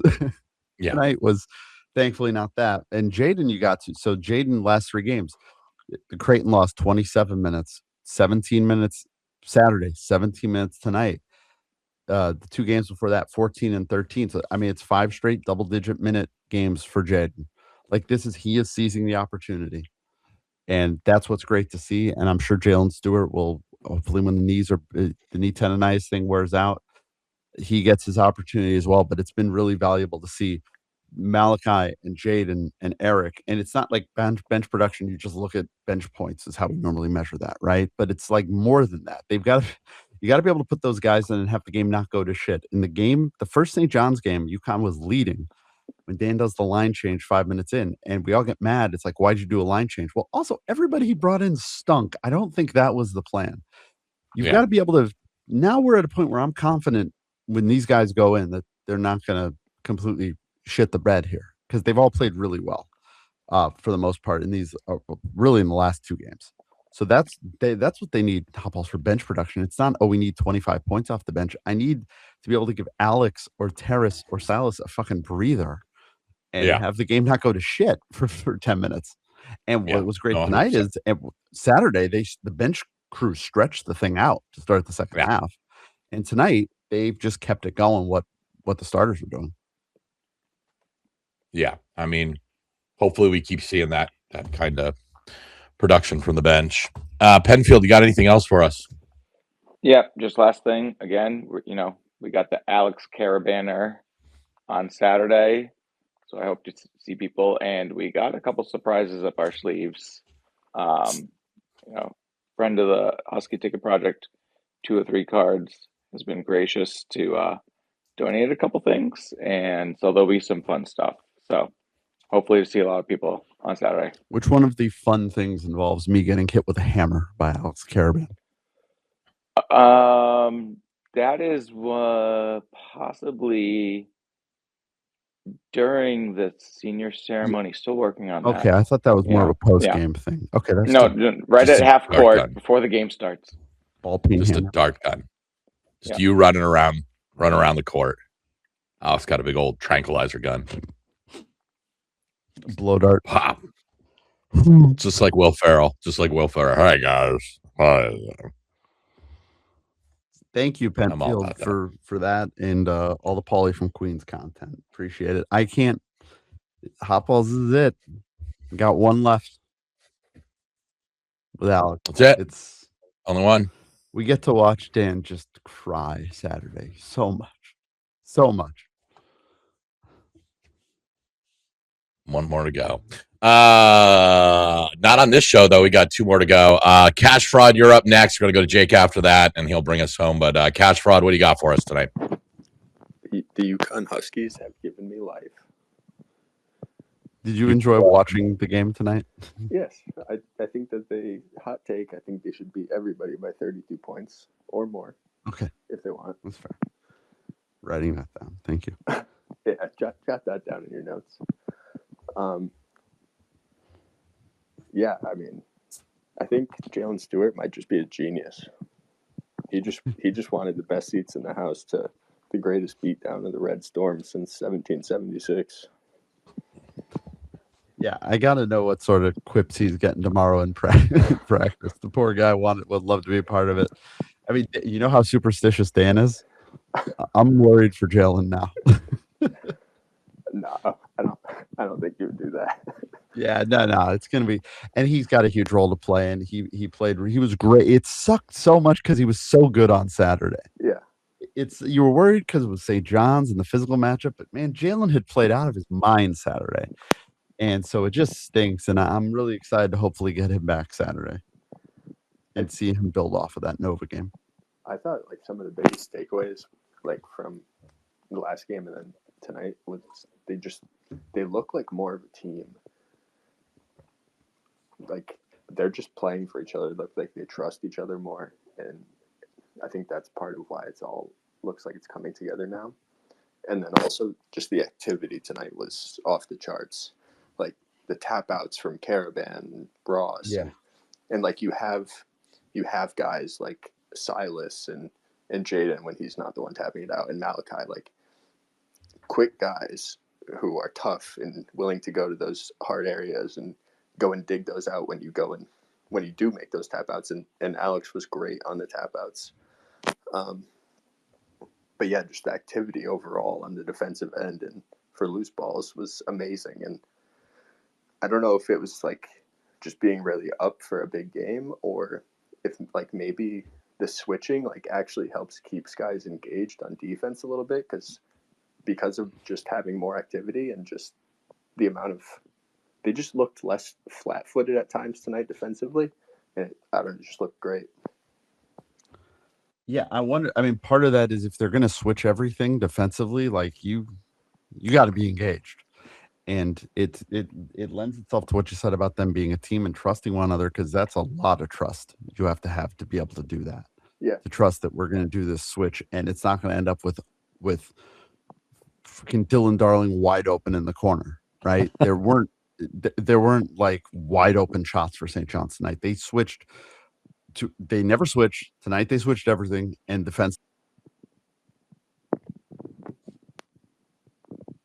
Huh. We had Hurley Mania and then we didn't. yeah. Can you hear me still? I can hear you loud and clear. Okay. I don't know what happened to Hurley Mania. Rest in peace. Finally got taken by the basketball gods. Where was he going with that before he was cut off? I don't know. I don't know exactly where he was going. And you never quite know with Hurley Mania where things are going or what they're going to be. You just kind of go with it. Cash Fraud, you got anything else? I mean, I have a bunch of stats about how fraudulent St. John's are. Well, you can go ahead. Share a couple of fraudulent stats. Let's get a little bit more of a chuckle. Let's ring this one out. And then maybe Hurley Mania can come back and give us his emotional kowtowing a little bit more. Well, one of my favorite stats from tonight was that St. John's had 12 points on 2-point field goals, and Terrace Reed had 18. Yikes. The other ones were just like I had leading into the game. But like leading into the game, 6 teams actually had better non-conference wins this year alone than St. John's has had in the past 6 years combined. St. John's hasn't had a top 40 KenPom win out of conference in the past 6 years. Yeah, that's right on the nose. In the past 2 years, they were 0 for 7 out of conference against top 40 and 11-1 in Big East against top 40. Oh, can you hear me now? I don't know what happened there. We've got you. You were here and then you weren't. You just vaporized. I thought a really good point, and then I looked down and realized we'll make it again. Nobody heard it. Yeah, for them to my point was like for them to just this far into the season decide, oh hey, we're going to switch everything for the first time ever and pull it off. Speaks to the defensive capabilities of this team, but also the trust they have in one another to be able to be like, yep, we're going to do this, and we're not going to have Dylan Darling in the corner and look like dickheads. Well, it helps when you have a point guard like Silas who you can feel comfortable switching on to, like Bryce Hopkins. Anyone at all. Yeah. Yeah. So I wanted to shout out Silas too, because I thought he played with a lot of toughness tonight. Yeah, he did, and it was a big bullseye on him after the first game. He was extraordinary tonight. This entire defense, every good defensive performance starts with him.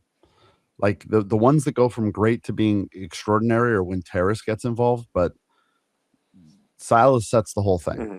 He's kind of the metronome to make this whole thing work, and the degree to which it works is based on a lot of other guys, because Silas is always going to be an elite defender, it feels like, and that's such a high sets the floor really high for this team. And then it comes down to, can they make shots? And they're getting the look. Tonight was wild. It was amazing. It was the most fun I've had in that building in years. But also I was like, they really should have scored under like 15, 20 points.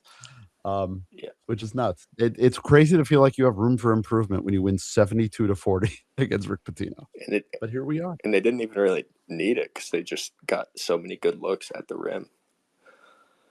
Like, Terrace was just bullying the bullies out there.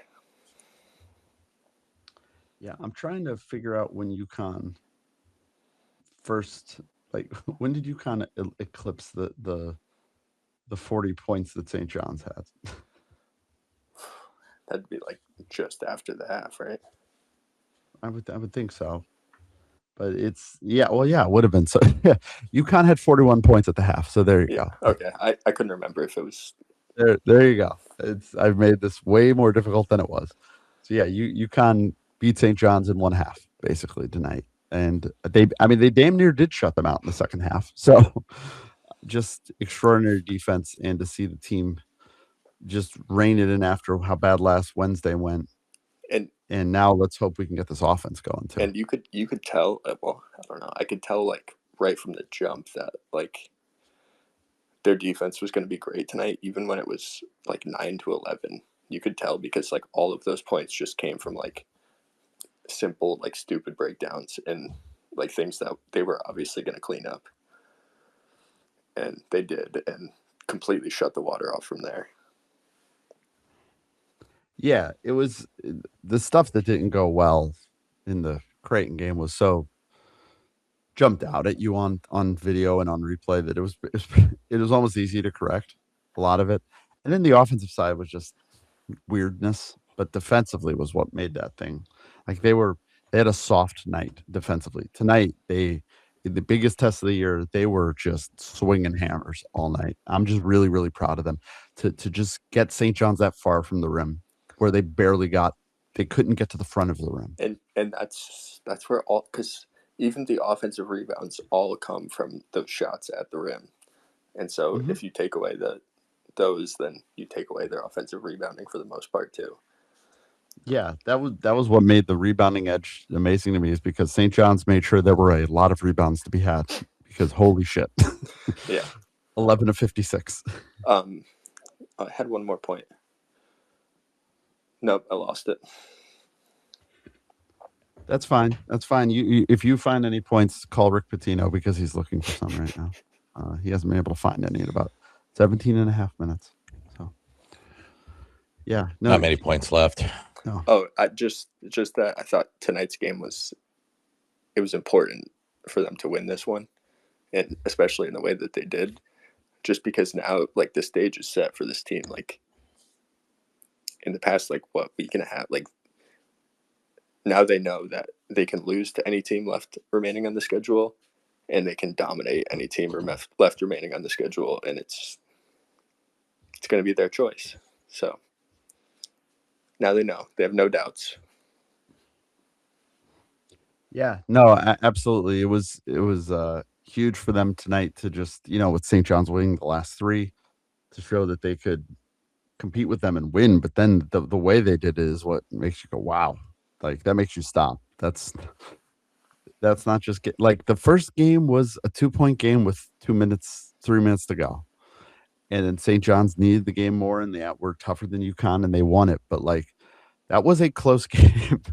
Tonight, Cash Rock was not. So you just hope that if they do meet on Saturday night at the Garden, 2 weeks from this Saturday, which feels fait accompli, that tonight being the way it has now, it will engender a very emotional St. John's, like, intense response. But I mean, I would expect that in that game anyway. But in the back of their mind, they know this UConn team can absolutely humiliate them. Yeah, and Dan Hurley said it in the pregame interview, like, we can't just wait around to get hit, like, we have to hit them first, and that's exactly what they did. And yeah, and the live audio clip of his huddle, I can't wait to watch this game on replay, where he said something like, "We got to kick their ass. We're gonna let them up." They're like, "No!" The whole team was like, "No!" It's like, okay, all right. Yeah, tonight was just a big game. I mean, I would argue this is the biggest regular season game of the year for us for a variety of reasons. Obviously, absolutely. You got seeding in the Big East tournament at stake, winning the regular season championship at stake, a 1 seed at stake, and really, like, I think this team just really kind of needed to. It's going to sound really harsh, but they needed to answer some questions about their dignity. Like, they needed to show that they could get physical and mean, excuse me, with a really physical, mean team, and like really plant a flag, because they out in the conference season they just haven't done that. The Villanova game was great, nice bounce back, but like this was on a national stage, much different, I think, at this point, with a team that was hot. Excuse me, coughing a little bit. Maybe I get sick. And needed to really put a good team in their place and pass with flying colors. Yeah, at A+ in virtually every category, and not just beat this team, but they beat this team's teeth in. They beat this team the way this team likes to play, and so beyond encouraged. They got 2 more they got to go get, and we'll see what happens the rest of the way. But everything they needed to do tonight was done, I thought. Yeah, that was the thing that was important tonight. Was it's one thing when you go and you win a really nice November non-conference game, at a neutral site or something, even when you have a ton of UConn fans. But this is a team that knows you inside and out and has beaten you and let you know they've beaten you, and their fans have let you and your fans know that they beat you for the last year and a half after not being in existence for 20 years. And this is a team that you face all the time, and if you want to win the Big East championship, you have to go through them. And so that's what tonight's challenge was. It was different than, Illinois is a great team, but going and playing them at the Garden is, kind of it's a good game for your resume, but it's not going to really dictate your manhood's the wrong phrase, but you know what I mean? It's like a showcase, not a war. Yeah, this is, you want to be the best team in the Big East. These are the defending champs, regular season and tournament. You didn't stop them in either last year. You didn't stop them when you went into their house this year. What are you going to do about it? And they responded really fucking pissed off, which was awesome to see, because I know all of us were pissed off. So great to see the team kind of take that anger, and they're going to maybe get a third I expect, but it's weird. You never know what happens. Get a third chance at it. And that's going to be a scene, because then it's going to be, okay, can you do it in the Garden against them when their fan base is here now? And by the way, guys, one little caveat. So if you go to Torvik and you go to stats and then game stats, there's actually only 4 100 performances this entire season. And UConn has 2 of them. Everything else is a 99.9 and rounded up. But UConn against UMass Lowell, UConn against St. John's tonight, Illinois against Northwestern, and Michigan versus Gonzaga, the only hundreds. The only true hundreds. It's very across all of college basketball. That's interesting. Yeah. And it was like the 6th best defensive performance on the season across all of college basketball, the 6th best defensive effective field goal defense on the season, but both of those were like the 3rd among like 2 high major teams, and it was like the best among 2 ranked teams for all of those. Very interesting. Yeah, it was fun to watch a Big East game tonight with stakes. And that was the other thing. That was part of why the manhood thing was like there's only a couple of games this year that in league that really are up to what you did back in November. So part of it was like I know they were great in non-conference, but it was like, was that back then? Is that still in there? And tonight we went roaring past what November was. So that's what gives me really the excitement that wasn't just a team that peaked really early and then just kind of sputtered away. These guys are elite right now, and they're starting to round into form at the most important time of the year. And if you want to go on to barttorvik.com and just sort since last Saturday, a wonderful sample size of 2 games. UConn, Duke is number 1 on Torvik. UConn's number 2. So if you want to know who's been hot this week, if 72-40 didn't tell you, UConn's playing like a top 2 team in the country. And I think everybody should tweet at Gary Parrish CBS and let him know that. I love Gary. Just so he knows. Gary, I love Gary. Gary's the best. Got a great Yeah, humor about the whole thing. And I totally understand, and No Escalators is right about the getting the offense fixed, because that's what's going to help you win the national championship. But I was so adamant about getting the defense fixed because that's what's going to prevent you from getting knocked off early.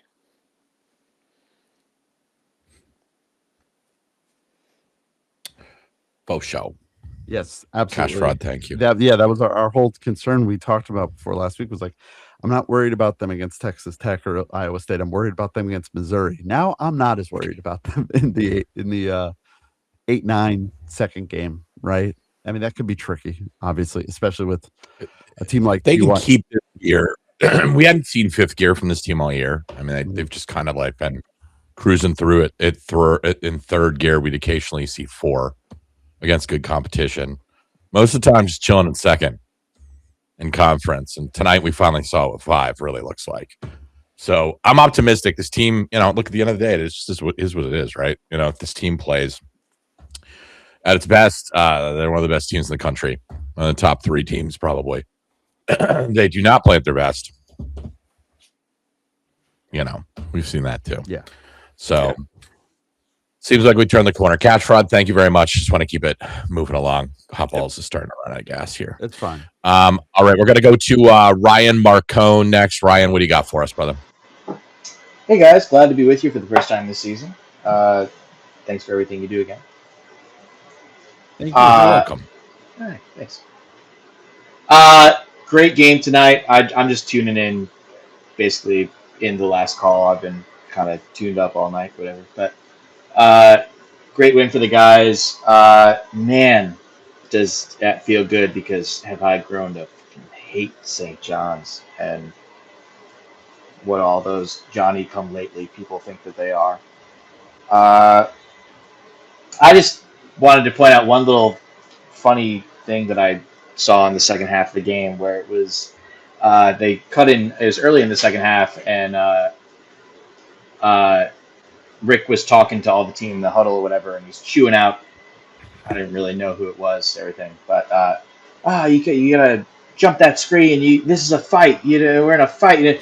And then he goes to talk to Bryce Hopkins, and suddenly his voice drops to like he's talking to a 4-year-old. And it's like, hey, Bryce, and you got to go do this, and you got to do this, and I got such a kick out of it, because I was like, maybe it's a good coaching thing from Rick, but it's like, man, he knows he can't talk to that guy in a certain way, because he'll just shut the fuck down. I don't know. That's all I had. I just wanted to check in. This is my favorite win of the season. I fucking hate that team, and I'm glad they got what was coming to them tonight. I'm glad you're feeling good, Ryan. It's nothing more important than being right and feeling good. Being right and feeling good. It's all anybody can ask for. Thank you, Ryan. We got a curveball out of left field here. Providence Crier has decided to join us. Big win tonight. Huge win for you guys tonight. Regret to inform you that I may be a closet Friars fan for the next few days. Well, Hot Balls, you're going to love this, because I just wanted to come on here and say thank you, because, look, the St. John's fans these past year and a half have been obnoxious, and, tweeting out how all these teams need to spend more for the league to be better so they can have better opportunities, all this stuff, tweeting photos of guys on current Big East teams on now their team for next year. I've had enough of it. And Fair. you know what? I'm glad you guys humble pied them because listen, you know, you guys sometimes make those type of comments, at least with the league part, right? But at least you have the hardware to back it up. I mean, St. John's, yes, they won the regular season. They won the Big East tournament last year. That's tough to do. Good for them. But like they've done nothing prior to realignment of this Big East, and now they just think they call the shots. So, I was watching my newly minted Friars, who are now in seventh place in 13 and 15 on the season. So I caught the beginning of your game. I didn't see the whole thing, but wow, what a beatdown! And Johnny's definitely deserved that humbling. Yeah, and thank you, Crier. We're huge fans of yours because of the. I guess it made sense at the time the way the tiebreaker works, but it's really annoying for the 1 seed. UConn needs Providence to pass Creighton now, and if you play like it looks like you did tonight, we'll see. But yeah, you can always remind St. John's fans what building their season ended in last year, which is very funny. I've always thought that was the fun little subtext of the whole thing. Yeah, it was a beating tonight, and I don't obviously I didn't see any of your game. I know it's a weird situation with Kim and everything out there, but that Providence offense is why that's not a team I really if I had to pick a team that isn't St. John's that I'm worried about in the Big East tournament, it's been Providence. I've been telling people, even if they're the 10 seed, give me somebody who's wacky and could make a run in this league. If I have to pick somebody else, it would probably be Providence because they've only got to play top 140 defense for 3 days. Like that's it. It's just got to be 3 days. I don't know if it's in there. I don't think it's in there. But the offense looks amazing when Providence is buzzing. So, yeah, happy we could do a service for our.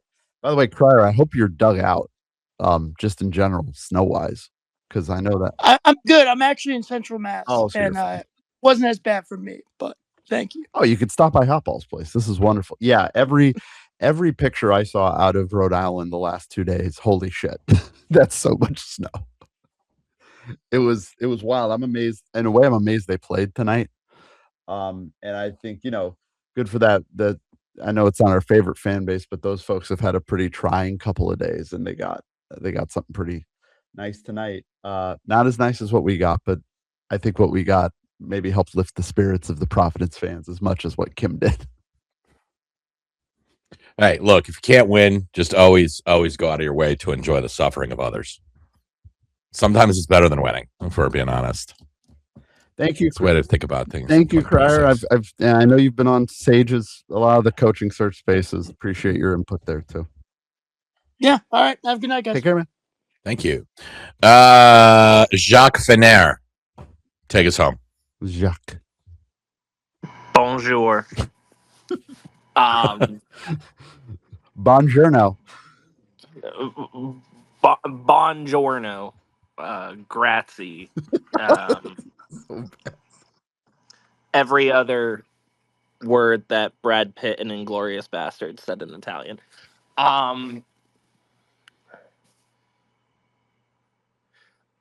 My only thoughts on the game that I have to add, because I have exclusive stuff for you guys. Ooh. I used some of it for my job, which I've posted above here. But there's also parts of it that I didn't include, because character limits or word limits, that I think are very interesting. As far as my thoughts for the game go, that is the worst game I have ever seen from a team. I don't even think just being like playing good defense does not explain why St. John's shot 7% from the field in the second half. Playing good defense does not explain why they had a 17-minute and 28-second field goal drought, and it does not explain why they had a 10-minute and 47-second points drought between Bryce Hopkins knocking in a free throw at like the 6:01-ish mark, and Zuby Ejiofor hitting a layup at 17:28. I I I legitimately think that is just probably the worst shooting performance that may in a half that may ever happen in the history of Division 1 basketball. Like, I don't know how to possibly corroborate that, but 7% in a half, you almost have to try to shoot that bad. So give all the credit to the defense, but like I truly think that we need to view this as a miraculously bad game. Like I said this in a text to somebody. I sat down at my workstation for the second half, and I looked up at the scoreboard, and it was like 48-31. And I just was typing for the rest of the time, and then I would just like out like in a moment where I would like pick my head up, I'd see a dunk or a triple, or I'd hear the crowd go crazy, and I'd look up and see who hit the thing. But I was like doing that, and I wasn't checking the score. And I had noticed after a while that I hadn't checked the score, and so then after last checking it at 48-31, I then looked up and saw it said 60-31. Yeah, And I was just you dumbfounded. don't often see two 20-1 runs in a game. No. It took me a while. I want to thank Max Cerullo for helping me to find the word eviscerate, because demolish just didn't feel like the right word. Like, I went through like 5 words to try and like find one that had like the right punch. What about, did you try defenestrate? I didn't, Okay. because that's not making it into a headline. Okay. Well, not with that attitude. Not with my company, but very much with that, not with yeah. that attitude. I Just don't know. because I thought they threw St. John's out a window. I think it works. That's what a defenestration is. It's you throw them. If you remember going back to the defenestration of Prague. Oh, who doesn't? when we were all there. Yeah. Right. I was alive. I was alive for the defenestration of Prague. Maybe a few other people in here, but you guys maybe not. Maybe it's a little before your time. It's okay. That's fine. But so after the game, for anyone that watched the press conference, Dan highlighted Terrace a lot, rightfully so. But after the Creighton loss, and thanks to some information I had heard from some people, I started to like wonder whether or not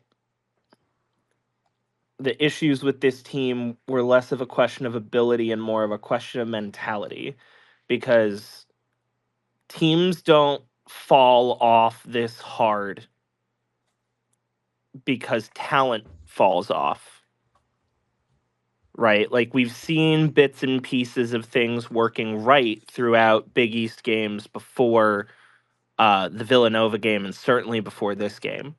And so I ended up asking a question about mentality and like what's changed with the mentality. And then Dan said Terrace, and then he went off for a little Dan bit. said Terrace several Yeah. times in the press conference. Actually, all the time in the press conference tonight.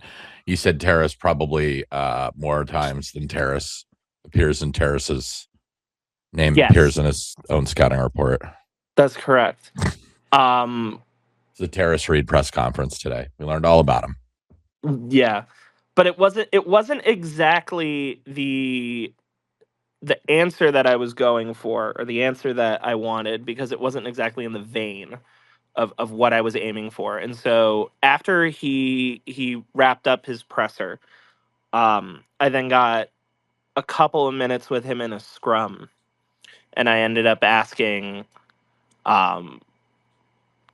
just basically like is there anything like outside of like off court or in the locker room? And I think Dan's answer gave a really interesting insight. And I should note that no one else was in this scrum. This was essentially just me and Dan one-on-one. So I'm just gonna read off what he said. He said to me, he said, I just think you try a lot of things as a coach. You try guilt, you try shame, you try encouragement, you try confidence building, you try not talking to him, you try hugging him, you try a lot of different things, and you just hope that the light switch goes on for the player.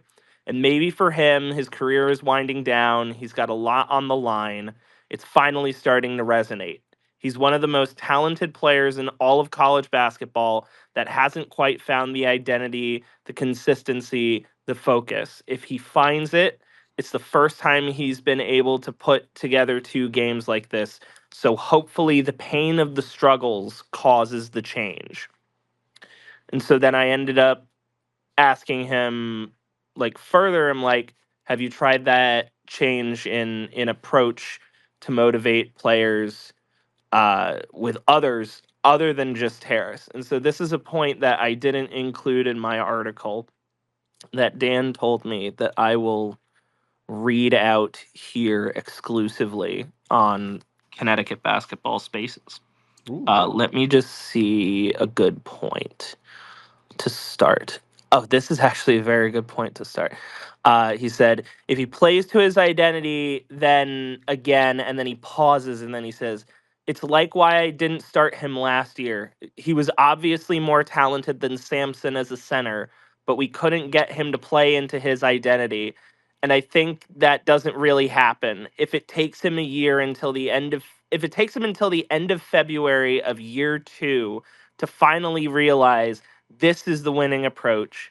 This is the championship approach. This is an approach where I become an NBA player, then that's how long it took. And now we're going to have a great 6 or 7 weeks. Yeah. Yeah. I mean, that's it. I mean, there's just some guys I think, you have to. I mean, we've talked about it all year. I don't want to get into it, but like, Terrace is really the linchpin to all of this. They need him for the rebounding. His physical gifts are obvious. He's not as explosive, I think, he's not as explosive athletically as Sonogo was. I don't think he's got Sonogo or Donovan's coachability either. It's not really a knock on Terrace. You're talking to maybe the two smartest big men we've had in program history, and Sonogo's like in terms of how his brain works, like Sonogo's a freak. Like Sonogo was in this country for like 2 years, played basketball for like 3 years before he got here, and then was like the best center in the country by his junior year, arguably. Which is like freaky deaky. You're just not going to get guys like that. But for some guys, it's a sense of urgency, and I just don't. I think that's been part of the frustration with Terrace, right? Like you push a lot of buttons, you try to get on some guys. Some guys really need to be yelled at, and you got to get on their shit. Right? That's how they respond to things. There's other guys you do that and they completely shut down. There's guys that, you can love up, but like you have to be really careful about how you do it, because if you give them too much leash, they'll take a mile. Like people are crazy, or, human beings are a crazy species in terms of how they react to things. Right. And I think, Terrace is, I think on a team that's been kind of mercurial in terms of its overall performances, I would say Terrace is probably the most mercurial guy on the team. But I think he's also the key to this thing, really getting to that next level. So, if he's coming in with intensity, I think Dan kind of hit the nail on the head. I think at some point you have to sit down and be like, dude, this isn't, you don't have a ton of runway here.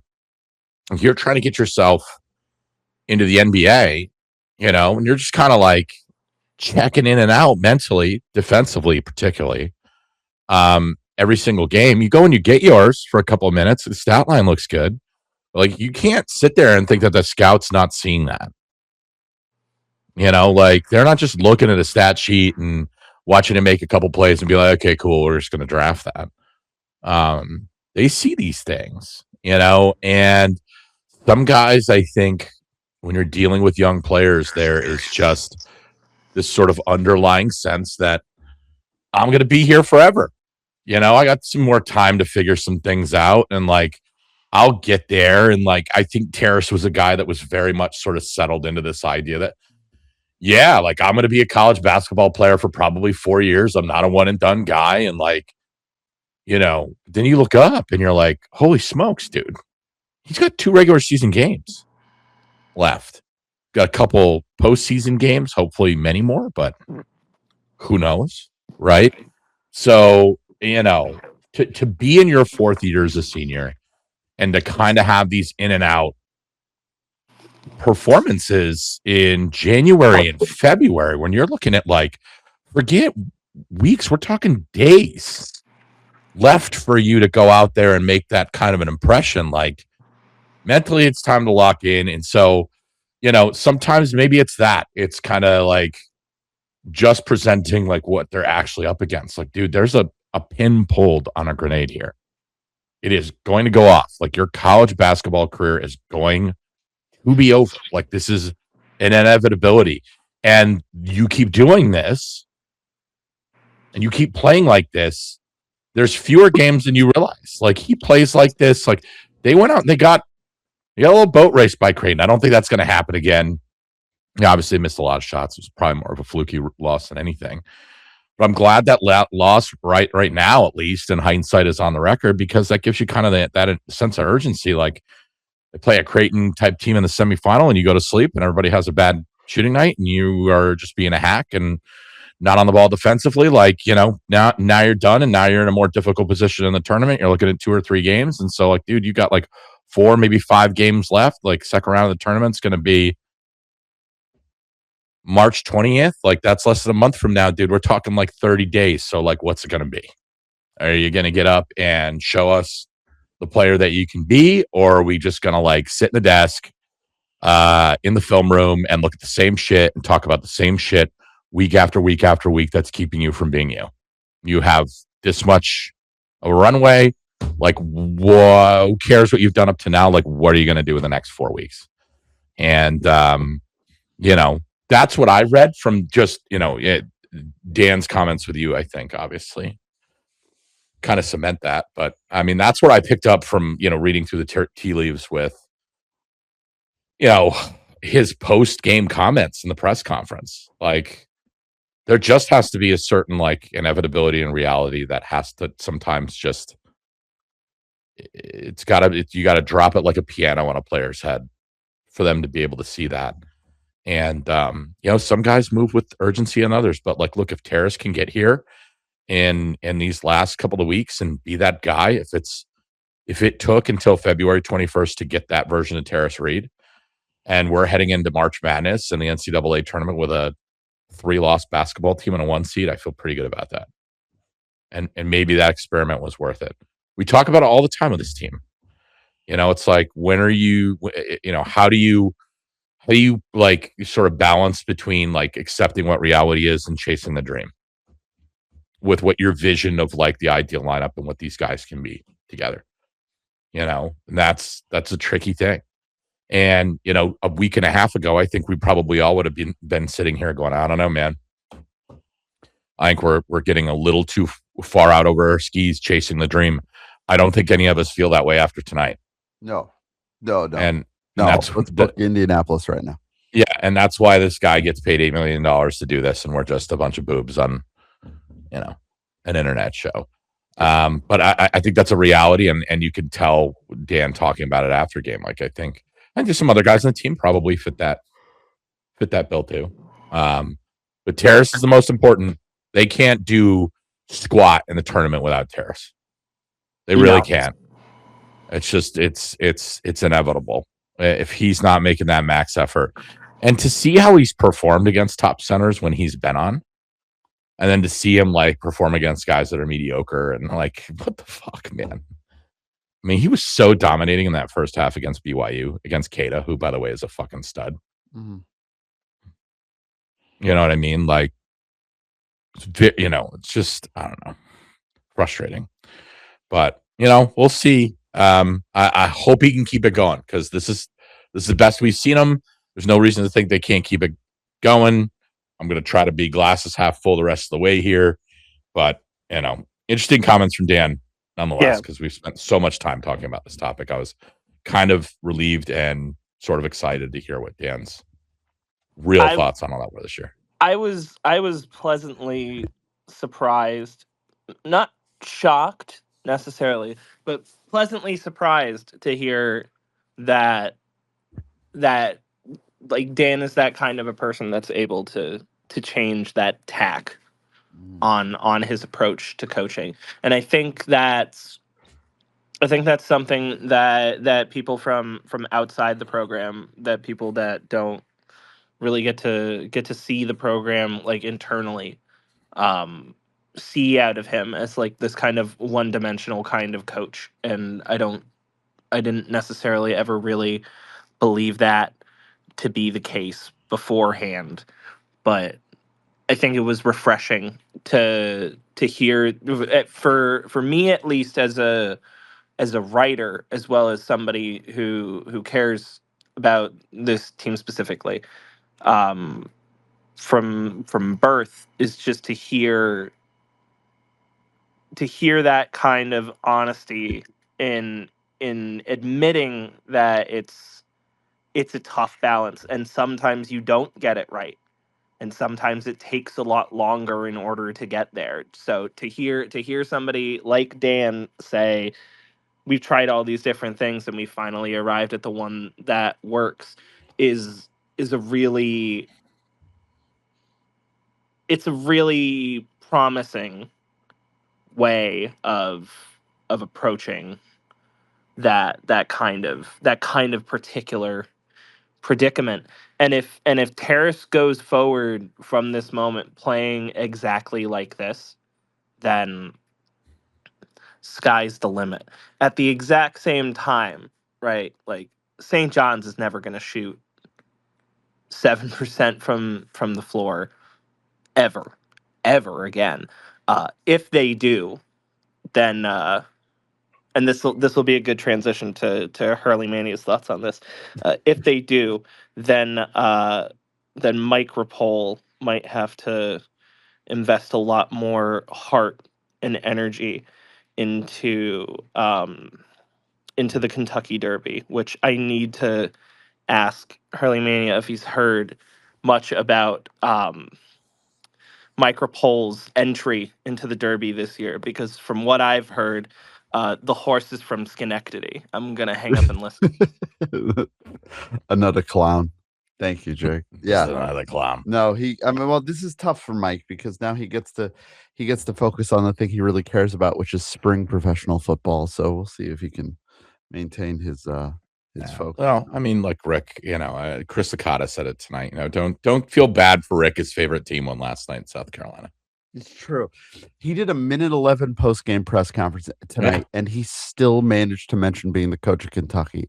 I'm a master. I tweeted, he's a master. He will never let it go. Never. Ever. He doesn't really, St. John's, he doesn't love you. He'll never love you. I really think Saga, by the way, was an entirely like different animal. So like, I'll just say this really quick. The deal with this, he just didn't go in the room. So he was just standing outside of the locker room, and so he only went for about 1:15 after the game, which is hilarious. Because if Dan did that, it would be Crybaby Central from the rooftops from everybody. I mean, so the Kyle Boone would have 5,000 words on it, and Dan needs to go to jail or something. Yeah. So there was that, and then I mean, Zuby came out and did the whole North Korean, like, yes, I will go to the salt mines. It's my fault. But he talked about Kentucky and like the team he had his first year that he was at Kentucky, and proceeded to mention that it never happened to him again at Kentucky again. But when he was at Kentucky that first year, he had a bunch of walk-ons, guys that weren't too good at Kentucky. But it got better at Kentucky over time, but that never happened again at Kentucky, even though it happened that first time at Kentucky. Yeah. I'm going to be honest with you. Like, I'm not even kidding. Like, if they can't, I don't think they're going to Cam Pope this year. I think again, one more year for posterity's sake. I mean, it is Kentucky. You never know. I wouldn't be surprised. Oh my God. I don't think so either. I don't think so either. Like by the way his tone in that he wants to go back just so bad. It's not a just lack of effort. screamed that yeah. No, but it was really funny. I was sitting in the press conference room and then someone came in and it was like Patino's not doing a presser. He is doing a media availability. And so like it was me and like 10 other writers essentially just sprinting across the court to get to the St. John's locker room as fast as possible because all the St. John's beat guys were already there. And then Rick comes out, and I don't think I have ever seen, like, just personally having covered St. John's a couple of times, I've never seen Rick like struggling to suppress rage that much. And it was so painfully quick and brutal. I locked it at 1:11, a minute and 11 seconds, and I think I might have missed maybe like one or two off the top. But it was painfully awkward. He comes out with that like hat in hand statement, mentions Kentucky, then takes a question from one beat report. I forget who it was. I wasn't able to see it well. And then like tries to leave, then gets asked a quick one, and then like his answer's like 5 seconds, and then Did he pull Brasler out of his butt long enough to let him get a couple breaths and ask a stupid question? It might have been Zach that asked it. I honestly Probably. I'm gonna need to get a copy of tomorrow's New York Post. I need to see what the back page looks like. It'll be fun. It'll be Jaden Ross's face. Yeah. It should be Terrace's face, but it should be Terrace's face. But yeah, how about Jaden Ross with the most hell yeah Jaden Ross time moment that we've seen in the month, when he tried basically a half court heave that looked very online and then landed very, very short. Shot before the clock end of the was half. low. Okay. It was just a fun moment. He can do whatever he wants. It was just so funny listening to people talk about him around us. And it wasn't just like the people that we knew in our rows. It was just everybody else trickle out through 239 and 238. And like that kid can go out. If he kicked a basketball off of his own face and knocked himself out on the basket, I think people would be like, all right, that's cool. Yeah. No, I don't think there's I think he's got more leash than Dan does at this point. Yeah, I totally you just go out there and do what you do. Everybody's good, but also because he's playing well. But it's like, oh, he's gonna do the dumbest shit I've ever seen. Well, this is an entertainment product. Let's see what happens. So, I think we all have gained an appreciation of him. I'm glad that the latecomers have arrived at my position. So UConn's Picasso and a whole team of Leonardo da Vinci's, Michelangelo. We finally have a Picasso. Modern art master, if there ever was one. Jake, thank you. We're going to get it wrapped up here. Absolutely. Thanks, guys. Thank you. Great to see you Jake. as always, Jake, tonight. Thank you. No, I'm going to have to let this one. Oh, wait, I can ask Jake why Borussia Dortmund is like this, but we'll be here till 4 a.m. I got one more. We got one more guy. How they always are and always will be. All right. We got one more coming in here. Hey, Mike. Mike. Hey, Mike, you think St. John's would have made more shots if they could play the game naked? Another clown. Go shovel someone's off. That's great because I knew it was Steve behind the whole account. I've been meaning to text him all day about it, but just haven't. I can't wait. I can't wait for Fritz S's breakdown of this game. Oh, his whole lead in, it was great. Like, this game will tell us more about UConn than St. John's. This is about UConn. They've got his thing. They got to let Ball handle the ball more than DeMary because DeMary can't handle it. They got to let Solo Ball handle. It was wild to see that and being like, is he high? Like, what are we doing? I love just how bad his analysis is on everything. No, to be clear, I related to college basketball. I do love him. It's my childhood. Yeah. I love him. No, just no. It's not about having Solo Ball run point, actually. Like, it's not when another clown. Tonight they've got that weird lineup they ran tonight, though. Hey, Mike, Silas Malachi, Jaden. Fucking, it works. It works. I don't know. I can't believe they put all the worst decision makers on the floor and then Silas. Everybody's and then so they're just like, let's focused. see what happens. And Silas Silas is like, do I get It's enough like NIL? it's like putting the team. It's like putting the team A type on the floor and just sticking them out there with the creatives. Like yes, VP of finance and a bunch of art and teachers. everybody's super focused because they all know this is a bad idea, and they end up playing. They end up working great together because everyone's like, this could go wrong in so many different ways. So many, spectacularly, and it's been great. It's been great. It was great Saturday. It was great tonight. What a night! And Jaden's like, hey, I'm gonna eat some paste. And goes crazy. That was. I can't remember the last time I had that much fun in that building. Even the 24 team, even the Xavier game and Marquette, all that. That was tonight. Yeah, it was the first Big East game we played in forever that had like real stakes. Not to say that the Marquette games didn't in 24. Those are close games too, but like I never wanted to. Tyler Kolek's just illiterate. I never wanted to kick him square on the balls. Yeah. Well, because it feels like even if UConn's more talented than St. John's, they are, and we have proof of this, they have been a bad matchup for UConn. So it was like, oh, this is someone where, all right, we got to. And I mean, it'll be Creighton until the end of time, but that game's just weird. That whole interaction is weird. Yeah, tonight was going toe to toe for maybe the Big East. I mean, St. John's could have locked up the Big East title tonight, and UConn took the Big East championship trophy and shoved it 6 feet up their ass. So I enjoyed it. Delicious. And now we don't go back for 8 months. God damn it. I mean, well, that game will keep me going for 8 months. That is the one we're pulling up on UConn Husky games, August 14th. When it's just a Tuesday. That's I mean, I think so far this season, it's got to be the most memorable game. Yeah. Oh, yeah. I think by far right now. Hope it doesn't end that way, but as of right now, that's a high standard to clear. I hope we get there. And if they play like tonight, they're going to get there because that was something else. And now we're on to Senior Saturday.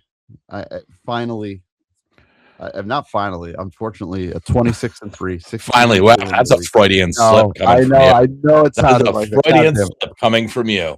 That was you talking about Terrace, is what it was. No, it wasn't. That was you thinking about Alex. I'm sad. What are you gonna do? I'm bummed. What are you gonna do? This is like your bit, I'm bummed. We'll find somebody for you to hate on. No, I don't. Find a new guy. I'm a lover. I'm not a hater. There'll be a new guy. You'll probably have plenty to say about Furphy. We got to see him tonight. We got to see Uroj tonight. Yeah. It remains my favorite bit that Uroj wears Luca's number. All right, buddy. But sure. We got to see a lot of play. Alec Millender got minutes at the end. That was great. Saluting Alec Millender. But yeah, noon on Saturday, and make sure again everybody shows up early. They will have the Alex Cara banner, the Husky Ticket Project for Alex, that will be on Fairfield Way for folks to leave a message for the all-time winningest player in UConn men's basketball history, who has one home game to go. It's Saturday. You're never going to see him again after Saturday. It's crazy. That is a crazy thing to say. That is a crazy thing to say at the end of an era, and it's almost over. I just like creating existential dread. I think that's going to be kind of the theme the rest of the way. If it worked with Terrace, like it can work with all of us. It's almost over. Yeah, hopefully we have another 11 games left. 11 is what we can max at. I would like another 38 to 40 days of basketball season. That is what I would like to have. If they won the last 11 and won the whole thing, do you know what their record would be? What would it be? 37-3. Well, done that before. Again, and then we get to have a summer doing really stupid debates over 24 versus 26. I really hope we get there. What a difference a week makes, hot balls. UConn 26-3, 16-2, decisively the best team in the Big East right now. St. John's has 3 games remaining. UConn has 2. UConn will be playing noon Saturday at Gamble against Seton Hall, a Seton Hall team that is in their bye week now. after winning the funniest, saddest, most pathetic Big East game of the year against Georgetown. I can't believe that was a 51-47 game. So 0 for 18 from 3. God, I didn't even do my Ed thing. After last night, Georgetown, this is just embarrassing. The whole thing is pathetic. There's no reason they should be this bad. This isn't this hard. It's not this hard. They're bad. They might be dead as a program, but it should. Well, why are they 13-15? Why are they 5-12 in his third year? They're paying Ed $7.5 million a year. Yeah, it's bad. They're hopeless. It's not good. It's fucking embarrassing. DePaul's not paying Chris or the roster $7.5 million a year, and they are far better. Yeah, I mean they've been 192, 90, and 87. I mean it's better than 219. All right, sick. And 179. Way to go. Not better than 63 though. No, it's not. I don't know what they're gonna do. No. How many more years is left on Ed's deal? He's got what, this year 3? I think 2 more. They're not gonna pay him $14 million, dude.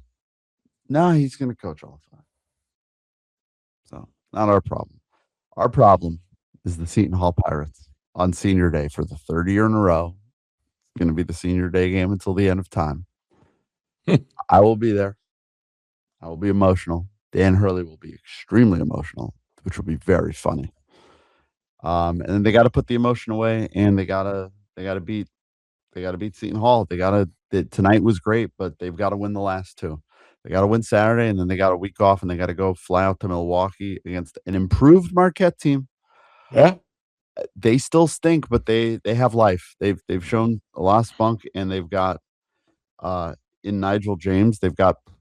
I mean, it's probably the freshman of the year in the league. He's looked amazing. Yeah, he might be the front runner. It's close, but he's probably the front runner right now. You'd have to think. Hear that, Braylon? Just saying. Eric, I mean, that'd be running out of time, Braylon. Only a couple more games to win that award.